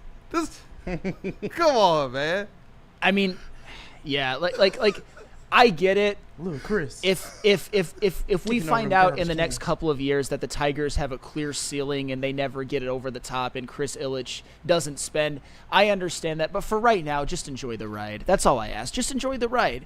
Don't get too bummed that the Tigers lost 2 out of 3. Just enjoy what they're doing right now and enjoy the fruits of a lot of these players being, I mean, think about it. As much as we poo-poo the Tigers offseason and how they didn't spend enough, they got Gleyber Torres and Tommy Kahnle. Those are both all-star locks for me, and I think they will both make it. They had, believe it or not, even if you don't believe me, one of the best off seasons in terms of acquisitions in all of Major League Baseball. The only teams that I can think of that were better or on par, I mean, the Yankees, they got Max Fried, Cody Bellinger, and Paul Goldschmidt. The Mets got Soto and Clay Holmes. The Red Sox got Garrett Crochet and Bregman, although Bregman's hurt and the Red Sox might not make the playoffs. The Cubs got Kyle Tucker, and believe it or not, Matthew Boyd, old friend, has been a damn good signing for them. But the Tigers are right. Gleyber Torres, and where would they be without those two? Those are power moves. Those are power Moneyball moves. Shout out Scott Harris. I don't know, because I know that's why I continue to say he's going towards. Can I scramble your brains one more time today? Yes. Talk to me. Who needs to make the move most? The Pistons or the Tigers? And I can't say both. No. Dang. Never both. One or the other. Ooh. I'll go Pistons. You know I want to say Pistons. Tigers are sitting right there. But they're already the best team in baseball. I mean, but do they have enough to get past the Dodgers? I want to say no, but at the end of the day, you just I feel like it's gotta be the Tigers. you don't know how things are going to play out. The Dodgers, obviously, they've got more star talent, but they're not infallible. Somebody could go down. Obviously, I'm not rooting for it, but it's just it's tough. I got the answer because you set this up earlier. All right. It's got to be the Tigers. It's got to be the Tigers. You're talking about winning a World Series where there is little dysfunction, where there is little, the path is just opened up for you. With the Pistons, and you take the caveat of the fact that there are pathways opening up for this team as currently constructed to be one of the top 4, I think it is more imperative for those Tigers to go out there and make that move. Man, come they here. got to get the World Series. Sit on your old granddad's lap. All right. Hey, I'm going to OG, teach you let something me know. now. Let me know. Never, when you're talking about your favorite team, never worry about the team in the other division. Because, one, you got to get through your division or your league first before you get to the championship. And guess what? The Dodgers may not be there. The Dodgers, They might not. I know they won it last year and they're wonderful this year, but the Dodgers have a history of choking. So you may never, ever, ever see the Dodgers. So don't worry about He'll be them. Flannel's Cubs. They're not my Cubs. It could be the Cubs. It could be the Mets. It could be the Phillies. They're in a heck of a dogfight in the NL East. I feel you on yeah, no, honestly, Terry, you're right. When we're talking about the Tigers, obviously the Guardians are always a team that I'm mindful of, but they're 8.5 back as of right now. Hopefully they stay back.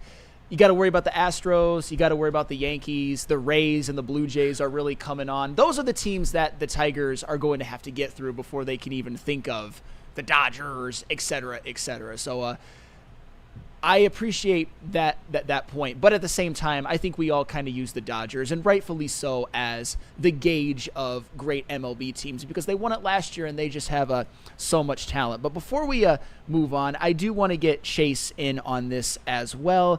Going back kind of to the original premise, Riley Greene, Tommy Kahnle, Gleyber Torres, Tarek Skubal. Do you agree that those are all-star locks, or do any of them have more to prove? I'm all the way locked in with those. Fair. All the way. Go ahead. I mean, I think they've done enough to lock them in. They're the best team in baseball, and they've been performing at the highest level on the team. So I don't think they need to do any more. What about Javi, Torque, Dingler? Do any of them make it? Does one of them make it, or do multiple of them make it? I think Dingler is probably the most deserving, but is the least likely to make it just based on the position. I would say if you're talking about those three, I think he should make it the most, but I think he's the least likely to. That's interesting. I mean, the key is, does he get in as the backup catcher, or are they going to give it to Alejandro Kirk, who's having a great season himself with the Blue Jays? I actually think Torque is the least likely to make it of the three. See, I would rephrase this. Torque, Baez, or Dingler, one of them is going to make it. I guarantee you that. Sure. Pick one. If you had to guarantee it, it's going to be Javi. One of them is going to make it because the Tigers are going to have the best record in the AL. Traditionally, they would like for that team to have 5 guys in there. So I think, I'm going to say I know one of them will make it. No, that's... So who should it be? I'll go Javi as of right now, but I hate to give the answer without an answer, but there's still a lot of time left, a lot of baseball left to be played. My caveat is whoever gets hot. Whoever just goes on a tear gets in. But as of right now, if the voting were done today, I'd say Javi. It's going to be Javi. Who you're thinking today. Don't think about who could go in the slump. If a dude goes 0 for 50, guess what? You can change your mind. I'm talking about today. How do you feel today about those 3 guys? I'll go Javi. I'll go Javi. Javi. No matter the belief that I do have in a guy like a Torque to get hot again. I do. We saw how this guy started the season, and that's where the aspect of disbelief. I tell people, if you don't think he can do it, those were the same ones who didn't believe he was going to have the season that he's been having to this point, especially the start. At the start of this thing, it was a lot of what Torque was doing to help this team. I do believe he still has another one in him.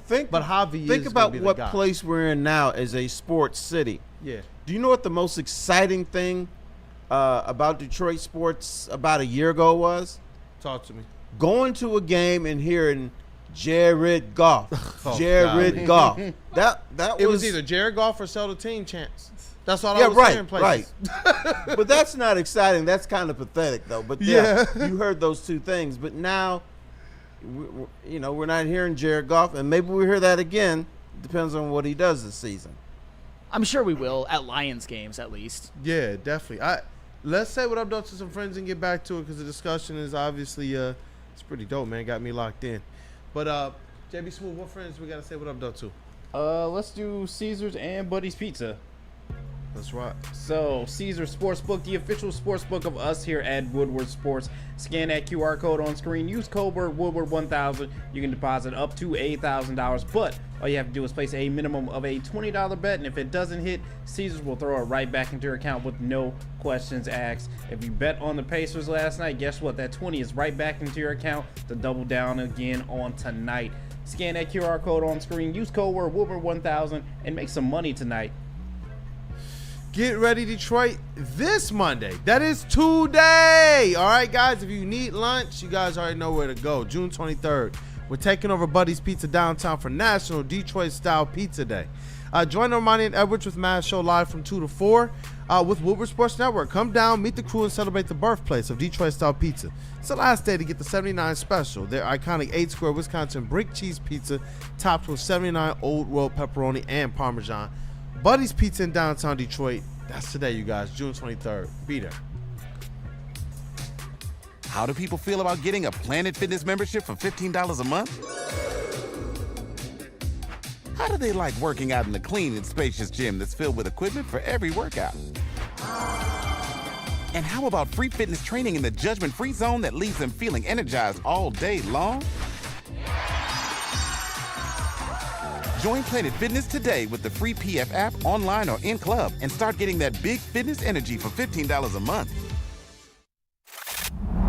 Love Woodward Sports? Love wearing clothes? Then you should be wearing Woodward Sports clothes. Check out our full line of merch at woodwardsports.com. Just click on shop. We have all your favorite designs, like Dan Campbell kneecaps, Woodward golf, and of course, our own logoed out merchandise. Men, women, infants, kids, all love Woodward Sports. Impress your friends. Impress your boss. Impress your dog. Buy Woodward Sports merch today.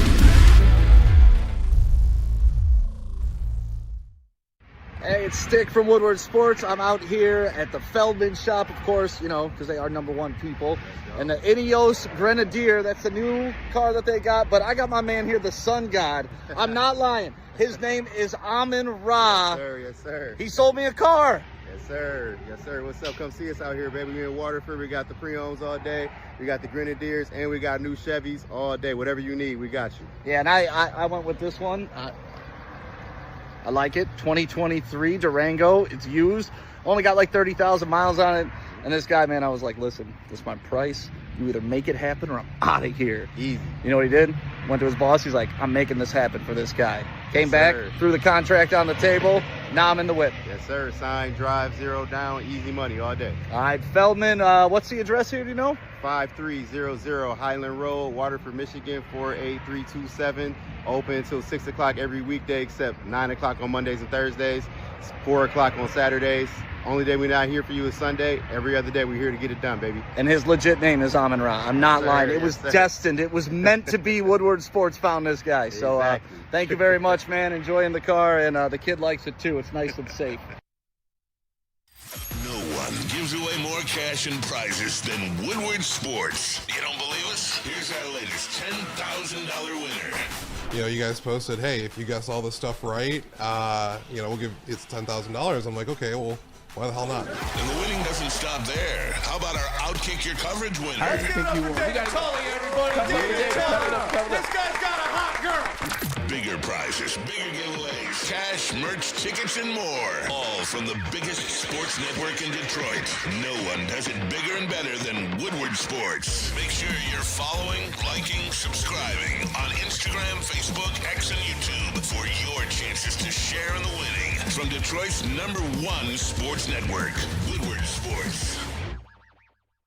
Attention sports fans, don't miss out on expert sports injury insights with Dr. Jeff Pierce of Michigan Sports and Spine. Join Dr. Pierce every Tuesday on Big D Energy, every Thursday on Ermanni and Edwards, where he's offering top-notch injury advice and making sure to keep us updated on the latest in sports injury news. I know the latest thing he put out there, instant reaction to Tyrese Haliburton last night.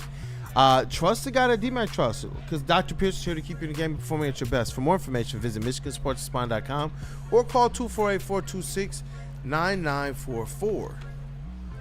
And if you've got a crisis, let Vin point the way. Step 1, verify with details and photos. Step 2, engage your attorney. Step 3, notify your insurance provider. Get justice with Vin Johnson Law. We are back. It is Wake Up Woodward. We appreciate you, chat family, for kicking off the day with the WUW Crew. Go ahead and smash that like button. Let's run up those likes today. And make sure you guys stay tapped in with all of Woodward Sports.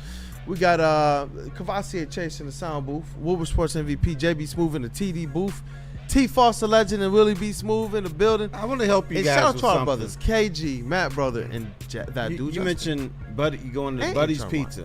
I'm gonna tell you a dirty little secret about Buddy's Pizza. What Chicken tenders. If you're not in the mood for pizza, their chicken tenders with the ranch is phenomenal. So that's my dirty little secret about Buddy's. Hey, thank you for that. I know y'all looking like, what are you talking about? Tell the people because they're going down I'm for lunch. telling you, Obviously, they're going to be down there. Get the chicken tenders with the buttermilk ranch dressing. That's the cheat code? They got blue cheese, but I'm not a blue cheese guy. I'm not a blue cheese guy. It would change your life. Willie B will be a blue cheese guy. I see L in the chat. See, look, as soon as you want to believe in a player, because baseball's a fickle sport. Yeah. And I agree with a lot of the assessments. Just believe in the players that I believe in. I saw it work for Randall Smalls. And instead of being able to build up a player like a Tort, it's more of the same. Let's just tear them down. And that's what I'm saying with Detroit sports. I want all of our guys that can get there to get to the All-Star game. What happened to supporting these guys rather than literally going out of your way to make cases against your own players? I mean, that's the crazy part to me. And I respect his opinion. I respect you, Al. I do too. And Torque, yeah, if you want to say that he's not an all-star right now, I'm not going to kill you for it. But he's had a better season than I think most of us anticipated. I mean, we know the people that believed in him, and shout out to those who did. But he's still been more than acceptable. And at times, especially really early in the year, at times really carried this offense when guys like Riley Greene were struggling. We remember those days. Those were not fun days for me, but those were still pretty good days for the Tigers and great days for Spencer Torkelson. But speaking of one Mr. Riley Greene, I got to do something which I've done many a time. This is one of my passion projects. I got to put my Riley Greene cape on because speaking of guys not getting appreciated enough and guys getting elevated from other teams for God knows whatever reason. There were a couple shows last week who I'm very disappointed in. I wish I would have clipped them. I didn't, but you're just going to have to take my word for it and go back and watch. The biggest offenders this week were Big D Energy and Woodward Tigers. Shout out Broder and Koloff, but nobody is exempt from the wrath of Flannel Sam.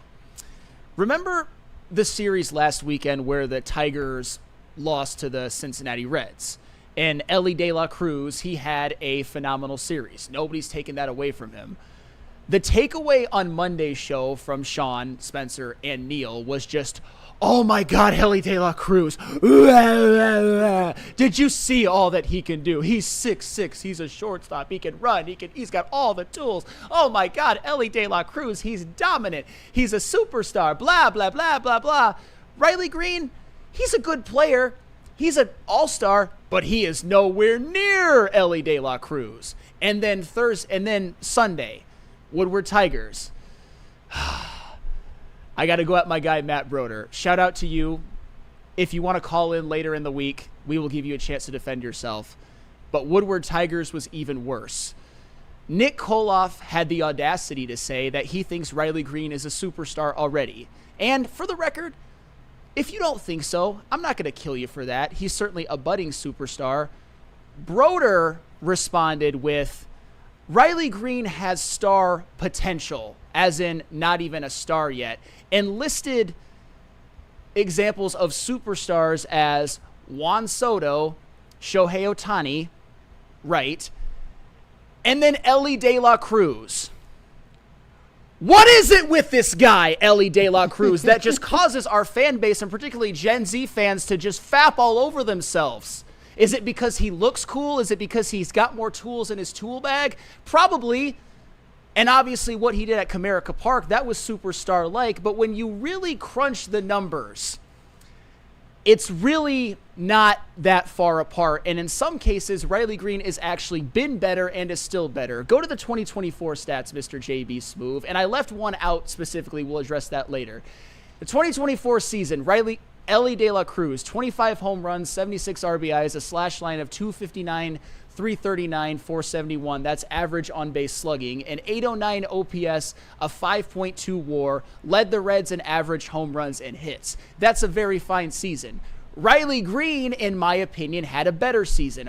One less home run, a couple less RBIs, a higher average, higher on base, higher slugging, higher OPS, higher WAR, and he led the Tigers in basically every stat category you could. Average, home runs, RBIs, on base percentage, and hits.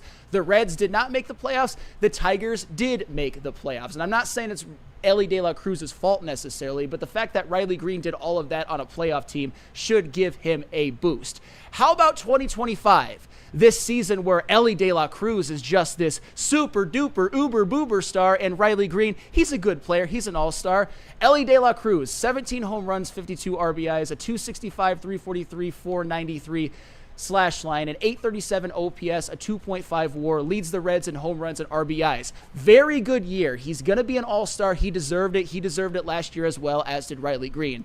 Riley Greene has the same amount of home runs, 7 more RBIs, a higher average, a higher on base, a higher slug, a higher OPS, a WAR that's a little bit worse, but that's mainly due to defense, actually only due to defense. And he leads the Tigers in average home runs, RBIs, and hits. The Reds are not even in the wild card, and the Tigers are in first place. If you think that Elly De La Cruz is a superstar and Riley Greene is so far beneath him that you're either just calling him a star or saying he's a budding star but not a star yet, seek help with all due respect. And I do not understand why we just have this urge to elevate Elly De La Cruz but kind of stunt our love for Riley Greene. I don't like it. I thought Woodward Sports were bad offenders this past week, and I'm going to call them on it. You can't state falsehoods as facts. You just can't do it. I don't give a damn who you are. Hey, fellas, stop putting your head down. Don't let him get away with this shit. Are you kidding me? What do you mean? You talking this crap? You finally today said, well, my lock to make it was Riley Greene. You named him after 2 or 3 other Tigers, and finally you come aboard. That's fine. And you didn't want him on last year. We fought about it. We fought about it. I don't wear Riley Greene shirts. I don't kiss his ass all the time. You do. So that should have been the first dude you had as a all-star lock. I understand that, but I thought Tarek Skubel's obviously the number 1 lock. We agree with that. I thought Gleyber Torres, because of the second base being a weak position in terms of all-star competition, that he was a lock before Riley Greene. Sue me. If you want to say I'm late to the party, fine. I always thought he was going to make it, but I also did say that this past weekend was the best series I've ever seen Riley play. So that elevated his numbers. His numbers were not what they are on that graphic before this series. He had to do a little bit more, and he did. He did. Wow. Doughboy said, T-Falls, tell the MFer. Crazy clown Terry, But the rest man. of y'all are just sitting here with your thumbs up your ass. Like, you gonna let him get away with this? Look, man, I want to talk Detroit sports, but people are frazzled. I'm looking at even L in the chat. L in the chat throwing barbs and things. People are just up in arms. It doesn't matter if Detroit sports is on the rise. It don't matter if you believe in players and teams. People just want to be at each other's head. It's almost like that's the new fandom. That's what I'm saying. That's where people are at today. And for me personally, I don't necessarily want to carry that energy. I want to be able to see who out there is throwing dirt on any of Detroit sports teams' name. Who throwing dirt on my city? Who throwing dirt on my state? Let me react to that and rip them a new one. Why? Because I am going to believe in all my guys. I am going to believe that they can take the next step. I am going to believe that these guys should get something that I've seen other undeserving people go out there and get. I've seen our city and our teams and our players passed over for people who I thought was undeserving for so long. I'm going to drink the Kool-Aid for my guys. That's what I'm going to always do. Even my kids, like, are my kids where I think they're supposed to be? No, but I'm going to always boost. Woodward Sports, I'm going to boost. I'm going to boost my guy, Flannel. I'm going to boost these guys here. Yeah, but that's where I'm hoping people can get, He's man. turned into Riley Greene Sam. Now, he's going to dog other people for saying, let's put a pause on Riley Greene, and then he put a pause on him. And that one I get, because it is a roller coaster. That's where I'm just like, you know what? When I go with a case, I want to stick with it because I've seen this thing go up and down. And in this case, with even like a guy with Riley Greene, I've seen Flannel ride the roller coaster, even with a hitch. And that's why with me, it's like, I would rather ride the train and believe if this is a squad that you can believe in. We're no longer in the past where it was just doldrums, where a belief in a player or not meant the entire success of a team. We're not out of that era. All right, let me with ask our this young squad. man a question. Let's take Tarek Skubal out of the equation. Yeah. Who's the best player on the Tigers? Riley Greene. No question. Duh. No question. No question. Okay. So Glaber- why are you late to the party? I'm not late to the party. It's the outfield is a little bit more crowded. I will just say that. And like I said, Gleyber Torres, it was more pro Gleyber Torres why I picked him earlier than anti Riley Greene. But I'm there with them. I'm there with Riley Greene being a lock. He will be there. I suspect his numbers will either stay where they are or only get better as I expect him to have over 20 home runs before the All-Star break. That'd be maybe 70 RBIs. How great would that be? All right, I'll get off your ass now. Look at T. Falls. He's like, man, let me just start things up real quick, man. Let me start things up real quick. And I see L. He's still going. I'm a better fan because I'm a Slappy Dash Kool-Aid. I don't care to be a better fan than anybody else. I don't give a crap about being a better fan than anybody else. I do care about if we're going to build cases for our guys or against our guys. That to me is just what's the point of being a fan at that point in time. You want to debate who should be, who should get based on what the media, this, that, and the other. I don't really care about that stuff. I get that. But me, I'm always going to build a case for my guys. Why would you not? That's the point that I'm talking about. Well, sometimes you don't because you need to put pressure on the organization to do something. Look, the deserving guys get it. I understand that perspective. If it's time to go and say, hey, look, do something different, you go and you say do something different. But if a guy like Spencer Torkelson, who has underpinned a large portion of the success for the Detroit Tigers, if that's the guy that you want to put the target on, I'm just sorry. That to me is fandom that I'm going to say, help me understand how that's actually fandom. That's not even about drinking the Kool-Aid. It has nothing to do with it. The guy has underpinned success for this team this year. Sometimes at points in periods in time where he was one of the only offensive guys doing it. That's true. But I think you, as a sports fan, have the right to get frustrated Definitely if have the somebody right to get is not frustrated. performing and point that out. You can, but Torque, right now, you go through your ups, you go through your downs. To try and tear a guy down is just like, what are we doing here? It's Detroit sports. The national media is going to do that enough. These people can't wait to start to bury the Lions already. That's the point of it that I'm talking about. They already can't wait to say 2 coordinators gone. You know, what's this squad going to be? Ragnow's gone. This team we don't believe is amongst the tops. I'm going to always cape for my teams that are deserving. But are the Lions deserving it's a of it? legit debate. Losing 2 coordinators and your all-pro center, it is a legit debate. I don't hear them bring that noise to the table with some of these other organizations who have proven to be, mind you, Super Bowl winning organizations. You know who lost their all-pro center last year? Talk to me. Philadelphia Eagles. Mm-hmm. How'd that work out? It worked out great for them. And they lost the coordinator. And I didn't hear too many people going out there saying that this team was no longer among the echelon. That's the thing that I'm talking about. Because they believe in that. The Lions are just getting to that point. I don't think the national media is ever going to really believe. No, they will. They like the Lions. The national media likes the Lions. They viewed them as a joke, but they liked them and wanted them to do well. But then, you know, those are legit. As soon as questions. they could jump off the bandwagon, you saw everybody except for Mark Schlereth dump them. And that's what I'm saying. Like, if Ben Johnson and Aaron Glenn had stayed and Frank Ragnow never got injured, what do you think the national media would be saying about the Lions? If the Eagles, if things went the same way, I think they would still say this team is getting passed up. Because they won a Super Bowl.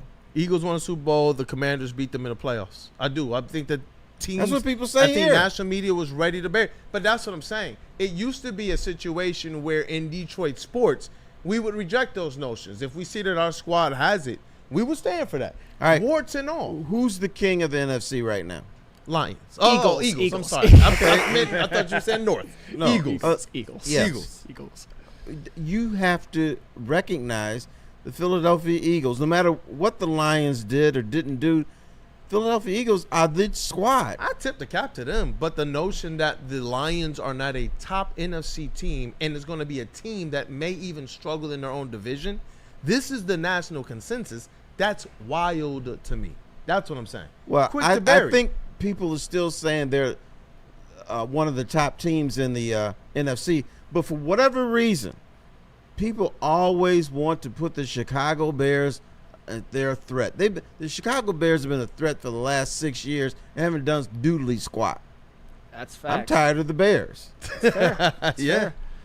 It's fair. And that's how it goes, man. Like, for me personally, there was a time where we did things that way. We did. We caped for our guys. Now it seems like more than not, a lot of the division is coming from players that I believe we should be getting behind. There was just too much, like a couple years ago, and even somewhat of before last season started, way too much noise about Aiden Hutchinson. Way too much discourse. That to me is crazy. People are entitled to what they want to be entitled to. Okay, do you solemnly swear to tell the truth, the whole truth, and nothing but the 100%, truth? yes, sir. All right. Who's going to win the NFC North? Lions. I Okay. go Lions. Who's going to represent the NFC in the Super Bowl? I have to go Lions. Okay. I'll go Lions, but I can't be objective. I'll go Lions. But I'm not saying that it's outside the realm of possibility, but my fandom does play a role in it. But not too much of a role. I'll still say Lions. I'll go Lions. All right. I And I just believe wanted to that. see. I really do. I wanted to see if you're going to say, well, Philadelphia. I said, well, damn, that's what the national media is saying. No. But I you're believe you're the going Lions different. healthy. I respect that. The Lions healthy, and Brandon Graham, he's from here, Philly Eagle legend. Mm-hmm. He said effectively he believed that the Lions healthy would have been a better team than the Eagles last year. I do believe that this Lions team healthy is in, and now you're talking about adding in a couple of these young dogs. You're talking about this team getting Lee McNeil back. I wish they would get Malcolm Rodriguez a little earlier in the season, but I believe in what this team is built to do, to go out there and accomplish. Brad Holmes wasn't coming here, Lee said it, to have any types of cute seasons. And that's where I believe when you have that, are there times when you go and you absolutely say, okay, we've given you your time, this is not working? Definitely. When you see that something is a part of the aspect of working is where I do believe you say, warts and all, yo, I'm on the bandwagon, we're here to support. Fans do play a pivotal role in how they affect the team's spirit, morale, and all that. Yes, we want our teams and players to go out there and do what they're supposed to do regardless. But we've seen it, and you've covered this for a long time, play a difference. We've seen Ford Field become even a weapon. We saw the Palace sell out 270 straight games, corporate, but we saw the effect when those guys were there. And that's what I'm saying, the effect of what Detroit sports can be. We talk about everybody, as many people united behind Jared Goff to even chant his name from state to state to state, from stadium to stadium to stadium. And I guess that is only reserved for Jared Goff, for the Detroit sports fans to get firmly behind. That's what I'm talking about, man. All right. I feel like we're finally But at a place let's go where back we can to be October. safe. We can safely root for our fans. Let's go and our back players. to October of last year. Yeah. What was the national media saying about the Lions then? They're going to the Super Bowl. They were the favorites. They were the ones that most people, not most, but a lot of people were saying we're going to. They weren't talking about the Philadelphia Eagles, because the Eagles are going through their own stuff. They're supposedly imploding, but they didn't implode. They came back.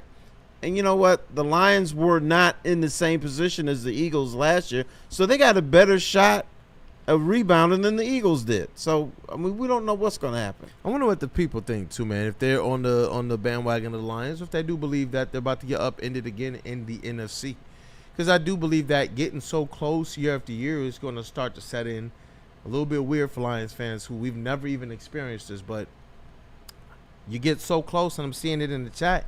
It seems like some people are a little bit more scared than they are stoked. Well, hey, chat people, you got a poll here. Here's the T-Foss poll. Who's going to the Super Bowl from the NFC? Lions, Eagles, or the field? Keith Those are the Tunstall choices. says Eagles will repeat. Spoiler alert. Ooh. It's hard to repeat. It's very hard to repeat. I'm Salty is going through, and he's putting where he believes the Eagles are better than the Lions. He believes that the D-line, the Eagles are better. He believes the linebackers, the Eagles are better. And I'm sure if I keep going, offensive line, he believes the Eagles are better. So you got Detroit sports fans who are not too confident right now in what I thought was a really good time in Detroit sports. Well, it is, but the Eagles with Saquon Barkley and their defense. And, you know, a lot of people here still might be a little butthurt because they wanted Jalen Carter. And Jalen Carter's turned out to be a very good player. Oh, he is. He's a very good player. Very, very Or good. excellent. Not very good, excellent. Yeah. No, I think you can say that right now. Mark says the Kool-Aid, the center position makes him nervous. That is all. And I guess that's very, very fair because we cannot downplay who Frank Ragnar was, even if you're going to move a Graham Glasgow there. Yeah. Can't downplay that, man. And Cartier, can we get to the quarterback? Eagles better until they aren't. And that, they're always going to get the cap. fair. They won the freaking Super Bowl. I do believe, though, that it's a time with the Lions.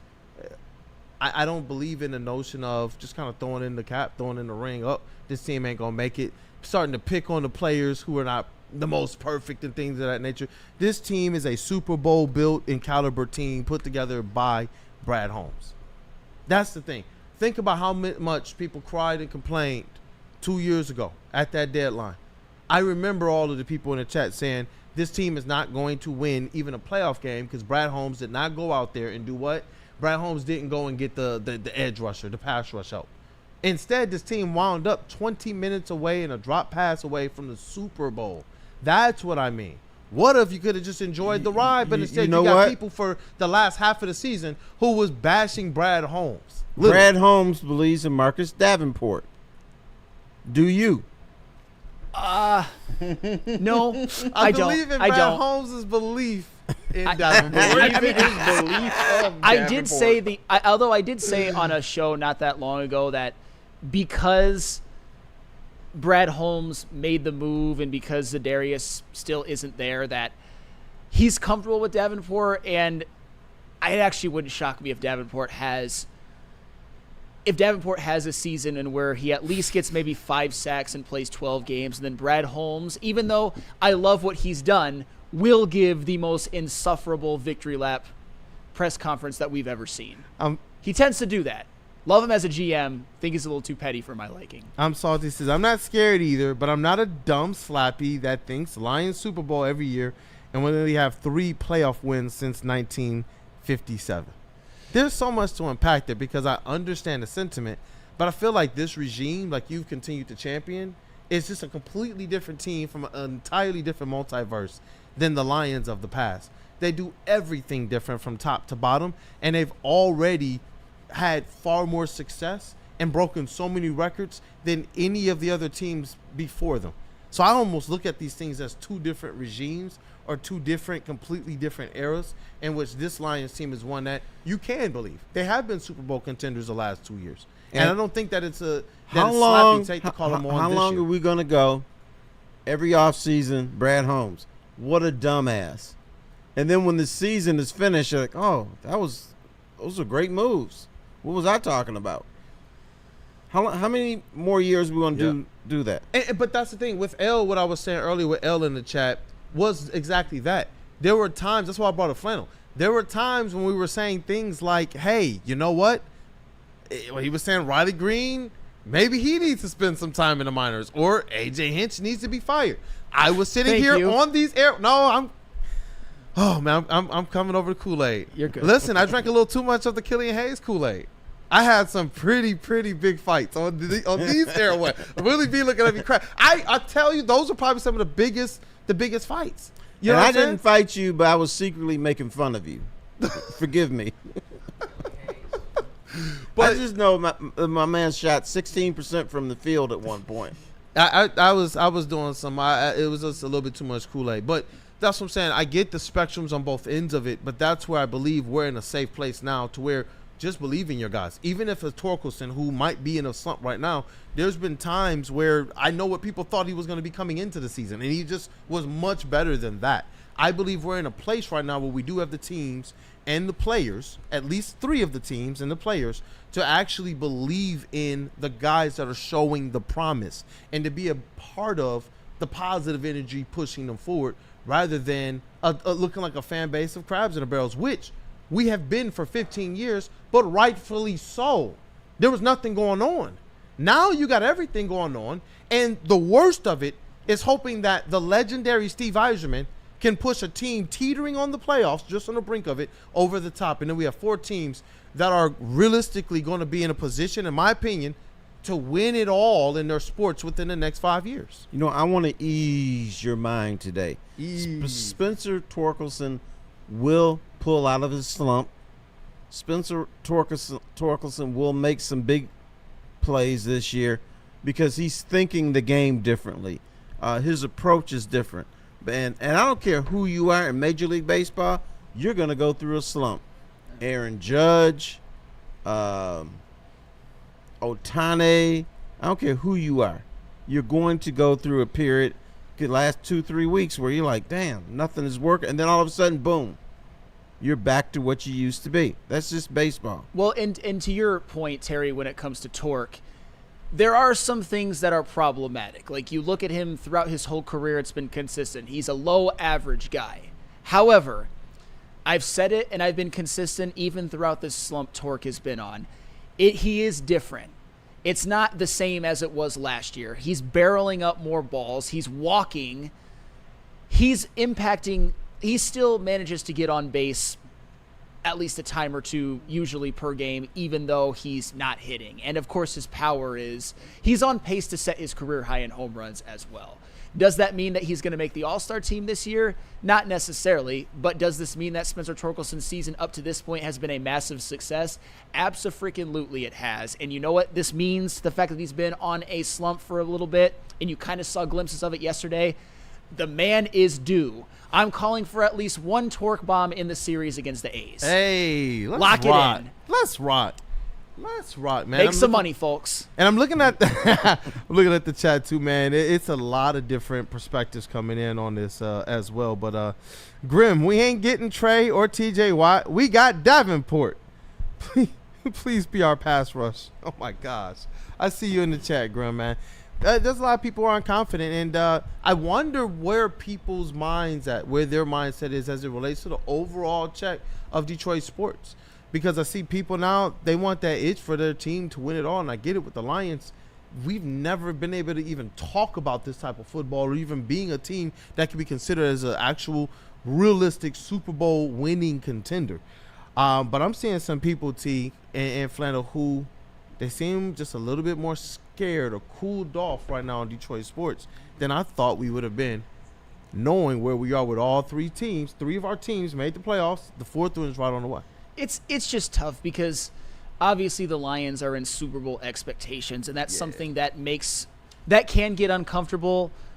The Tigers have catapulted themselves into a team that, even though they might not be as talented as, say, the Dodgers or the Mets or the Cubs, et cetera, have the best record in baseball. So they're in World Series expectations air. And then with the Pistons, East is all of a sudden way more wide open than we thought. Maybe their expectations get elevated more than we're comfortable with up to this point. So I think that has They're not a lot satisfied. to do with it. They're not. I'm salty. Yeah. Say, y'all act like since we're winning, it fixes our playoff problems. It hasn't.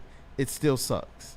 Losing in the playoffs is horrendous, and your season can be over in the snap of a finger. And us Lions fans, unfortunately, we went through it. It's awful. Hope it never happens. I wonder how many people who remember the eras where the Tigers were good during the JV, Scherzer, even added in some David Price love, Fister, Porcello.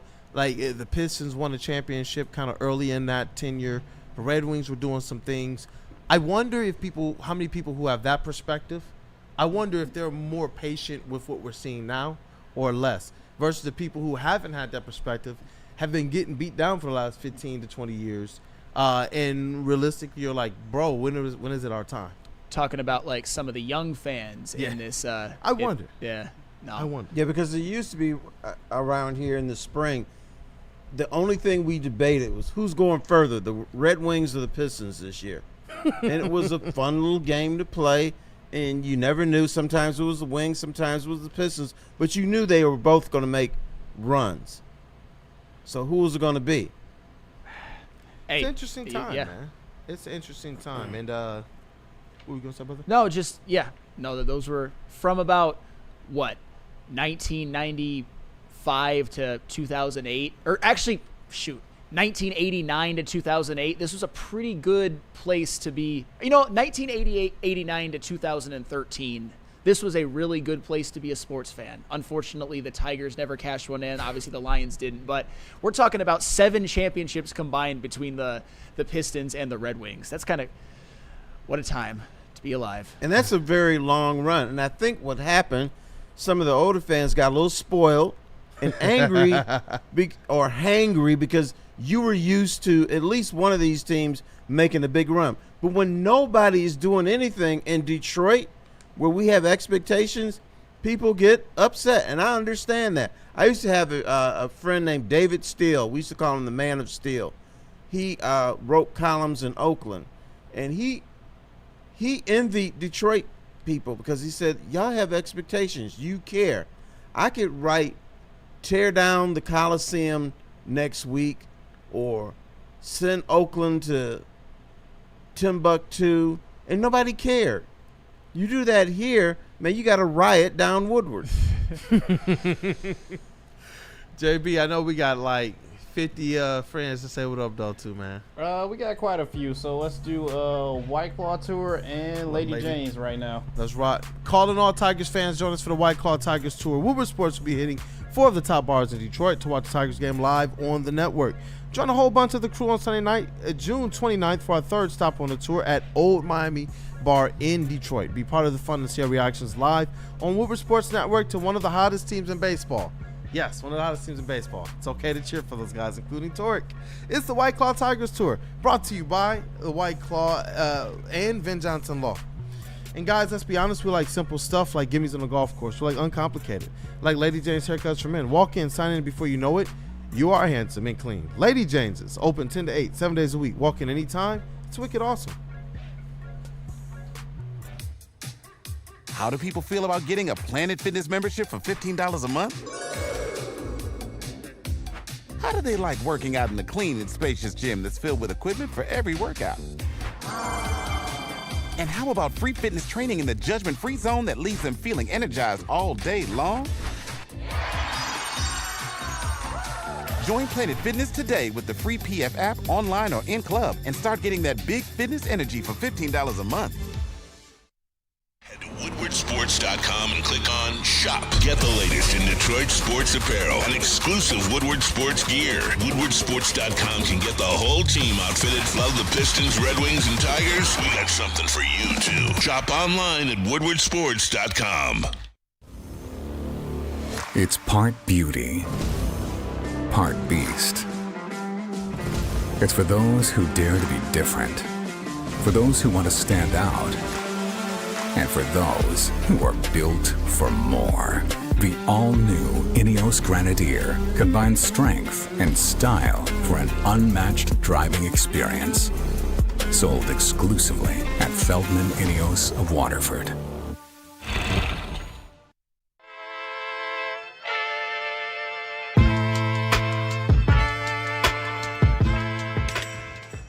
Hey, Tony, what's up, bro? Same circus, different clowns. Yeah, for sure. You want the usual, the big zip? You know me too well. Oh. I threw a little something extra in there for your ma. Oh, Hope man. she's doing all right. Ay, guy, sei un santo. You're a saint. All right, buddy, we'll see you next time, okay? Grazie. A ton of fun, a ton of sports, and a ton of man-meat. Welcome to the Woodward Heavyweights, live daily 5 to 7 p.m. on Woodward Sports.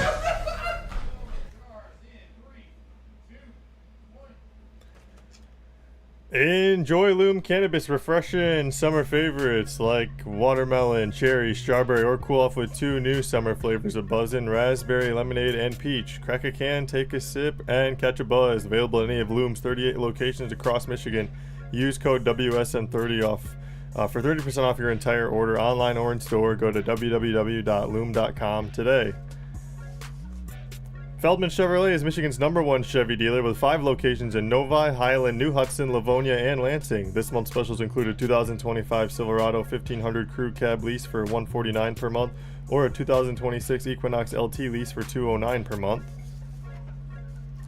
And Woodward Sports fans, whether you're hitting a game or simply just chilling, Jars Cannabis has you covered. Jars is home to Michigan's largest lineup of recreational cannabis products There are 27 locations across the state of Michigan, repping Michigan in a big way. 9 of those locations are right here in the Metro Detroit area, so there's always one nearby. And if you're in Grand Rapids, Madison Heights, or Milan, get ready. New stores are coming your way soon. To go to www.jarscannabis.com to see where you can get your favorite products today. Man, this has been a show. It's been a lot of discourse. It's been a lot of agreement. It's been a lot of disagreement. It's been a chat all over the place. And honestly, I like days like this sometimes. You talk about this much passion, this much energy, this much conversation about our sports teams.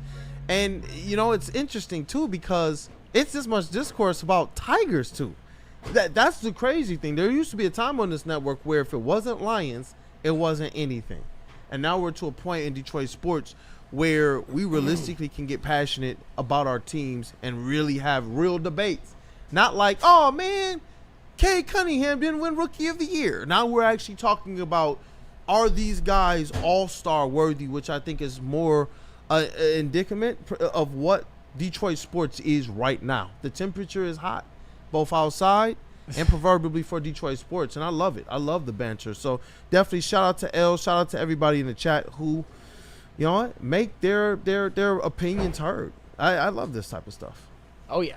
No, shout out to all of you guys. Shout out to our teams for coming along. Hopefully one of them can bring a championship. Yeah, SC Cartier, he said, just because I'm critical of what made us lose in the playoffs the last few years doesn't make me any less of a fan.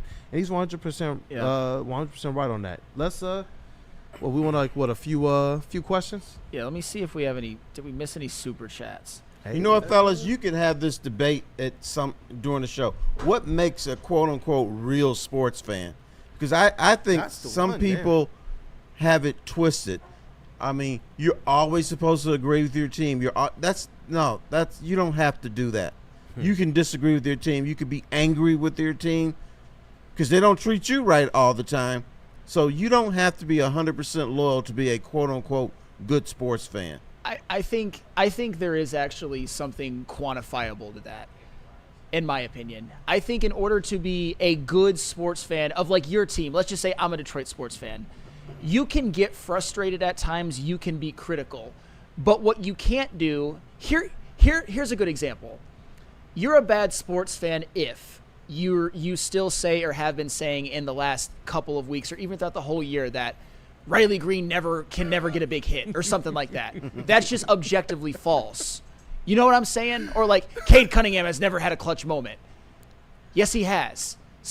Don't be an emotional verbal diarrhea man. If you have those thoughts, either do some research first before you actually say them or keep them to yourself. I agree and with stay that. off social media. Because criticism doesn't mean that you're a bad player, but I mean that you're a bad fan, but it gets to the point where you see people, it's almost like because of agendas that they have to and narratives they build up, almost like they just can't let it go sometimes. Yes, and I hate when people say, I'm a real fan and you're not, or they point at somebody else, because that quote-unquote unreal fan said something bad about the team.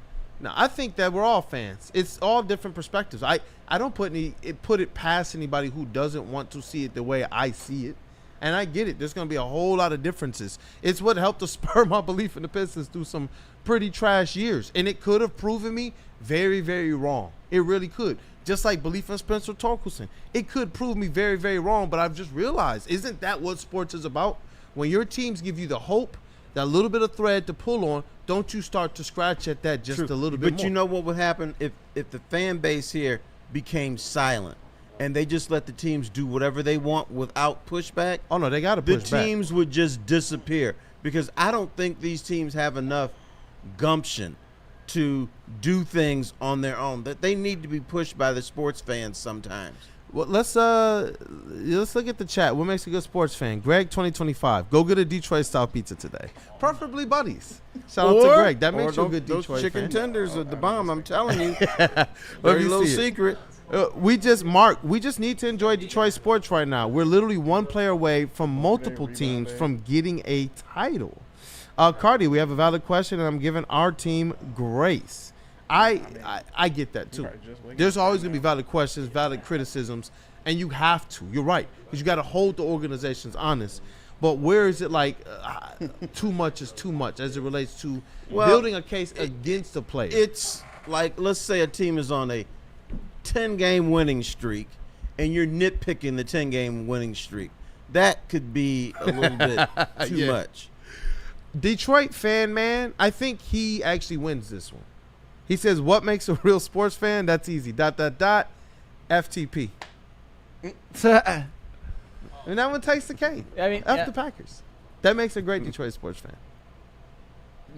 I'm trying to. I'm looking at a couple more here Right. in the chat too. I guess not. This one has been it's been an interesting one, man. You know what teams want from their fans? What up, though?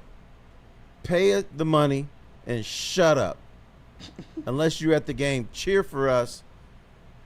When you're out in the community, shut up. And then when we have a game, pay your $50. That's all the teams want from you. Cartier, he says, well, we all thought Emmanuel Mosley would help us. Now we have Davenport with similar health questions. And I guess that's as it relates to how much do you push back, what makes a real fan or not. Because with Brad Holmes, we trust in what he does, but now we do see with a track record that sometimes it doesn't always work out. And that was at a position where we were expecting Mosley to actually play meaningful snaps like we're expecting with a Davenport. And so I do understand it from that standpoint. And that's why you do still raise your voice in certain aspects of moves. But if that player's on your team, unless they're absolutely bombing, I say you just support them. If you're a Piston fan, raise your voice when they pick Darko. Raise your voice when they pick Killian Hayes. Yeah. Raise your voice when they do something stupid. Because if you say nothing, they'll keep on doing it because they know there's no urgency. They'll think you don't care. So there's a danger to being quiet. Well, I was told that the Darko pick actually wasn't that bad because they still won a championship, and Darko actually turned out to be okay with that pick later on. That is so ignorant. Neil Rule said that. Neil Rule said that. The Darko He'll still pick say was that. awful because maybe you could win multiple championships. What did Darko contribute to that championship? Zippity doo dah. How about nothing? Zittas. Aura from the bench. I'm about to say you're going to take away the aura from being the victory cigar, the human victory cigar? Chuck Nevitt was a victory cigar. I mean, come on. What did he contribute? Guys, if you want to get stats, pick Carmelo. If you want to win, pick Darko because he's a champion. Willie, I'm being very sarcastic. Darko I hate has a that shit ring. more than anybody. How many rings Melo got? Yeah, right? Count them rings. Darko better. I tell people all the time, like, you know, even though Dwayne Wade didn't win a championship before LeBron James and before the Big Three, the first one from that draft class was Darko. Argue the math. I'm just saying. I man. can't fight you on that one. John F. Lord, what's with the whisper and say it with your chest? Oh, my gosh. And Randall Smalls, wrong. Darko was a hell of a cheerleader. That's fair. He didn't even do that. No, he did not. How about what from that draft class? Who was the first to win a championship? Who actually picked up a basketball? You got to ask that question. I don't know. Probably somebody in I still go back with to substance Wade, obviously. Xavier D, Darko, or Killian Hayes. Killian Hayes by far. Killian by Killian, he far. contributed way more to the Pistons than Darko Willie did. D has walked off the set. He's gone. He can walk off, but it's true. Killian Hayes contributed more than Darko. That's Hello. the thing, though. But Get Willie, your ass out of here, then. the problem though We don't need is you. Willie he's reaping what he's sown because he was also the person that compared Jake Rogers to Bobby Higginson a while ago. Like, No, don't come back. Take your ass home. We don't need you. We don't need you. Get out of here. Killian Hayes contributed more than Darko. But hey, you know what, man? Shout out to the chat, though. Shout out Willie B is. I know Tyrese Willie B Haliburton, is the man who would go straight Yeah, to the only person in here who disagrees with that is Flannel Sam. No, Tyrese. They should have picked Darko. I mean, not Darko, but Killian Hayes over Haliburton. Tyrese Haliburton is a damn good player, but I'll tell you what, he's not. Killian. Guys, I've seen some things on social media recently that are gonna make my head explode still. I'll show you guys off air. Tyrese better than Killian. It's bad Duh. for you. Duh. Goodness gracious, dog. This chat, dog, I love it. I love it. Thank y'all for being here, man. Let's get this chest pass going. People think I think Tyrese is a trash player. That's not true. You said he was playoff Killian Hayes. He's a very good second option on a team. Pascal Siakam better. He called him playoff Killian Hayes this playoffs, bro. That's not fair. That's not fair. Do you realize we've probably gone at Tyrese Haliburton more than we probably needed to rightfully go at Killian, but that's a whole nother story. I think And that you is know a what? There's show, nothing man. wrong with twisting Flannel Sam's words. It's fun. Oh, I'm sure. I'm having a great time. No, I'm don't lie to us. And I want, JB, I want to get the Kool-Aid meter on here too, man. The Kool-Aid meter? I do. I want to get the Kool-Aid meter. We're going to let the chat decide where it should be set at. Is see if I'm drinking too much Kool-Aid or not enough Kool-Aid, man. I can't wait. We're going to definitely have some fun on here. But Dirty Dr. D, Bill Wallace is overrated. Sam. Goodness gracious. Do you think you're ever going to come to a point where you believe Bill Wallace deserves to be in the Hall of Fame?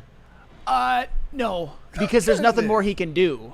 His career is over. Gosh. It's philosophical. It's philosophical. Build up our players, y'all. Shout out Bill Wallace. Let's break this thing down. Shout out to Willie B has just been going through it the last 2 or 3 minutes, man. But shout out to our brother Matthew Broder. Shout out to KG. Shout out to that dude Justin. And I know we got the intern Ryan is in the building, intern Noah. But we got Spinny in here too, getting the massage chair in. Shout out to this elite booth. We got Cavassier Chase in the sound booth. What up, though, brother? Hey, what's up? Hope you guys had a good weekend. Hope you guys have a good rest of your day. Stay cool. Should be recording a new episode of Fast and Loose tomorrow, and then it'll be published and uploaded by 1 o'clock. So I hope you guys tune in. And yeah, a lot of cool racing going on over the weekend. So tune in to hear about it. Woodward Sports MVP in the TD booth. That's JB Smooth. What up, though? Hey, what's going on, chat family? Hope everyone stayed cool and safe this past weekend. I know we still got a couple hot more days coming up, so try and stay cool as much as you can. Another episode of Fast and Loose will be out tomorrow. We're recording in the morning. A lot of great racing happened over the weekend. And if you want some more JB, No Chill Podcast, new episode out right now. Go check it out. Hey, and you know what? T-Foss and Crash Out Willie B. What up, though? Look at T-Foss. He's still looking at you disappointed. Willie B's, man, just get out of here, dude. This dude is nuts. No, don't be offended. I might go to the fireworks. If I see any of you down there, I'm going to cross to the other side of the road. Won't want to be bothered. Not tonight. That's fair. That's fair. No offense. No, it's okay. Sometimes you just want to, take be a by breath. yourself. Absolutely.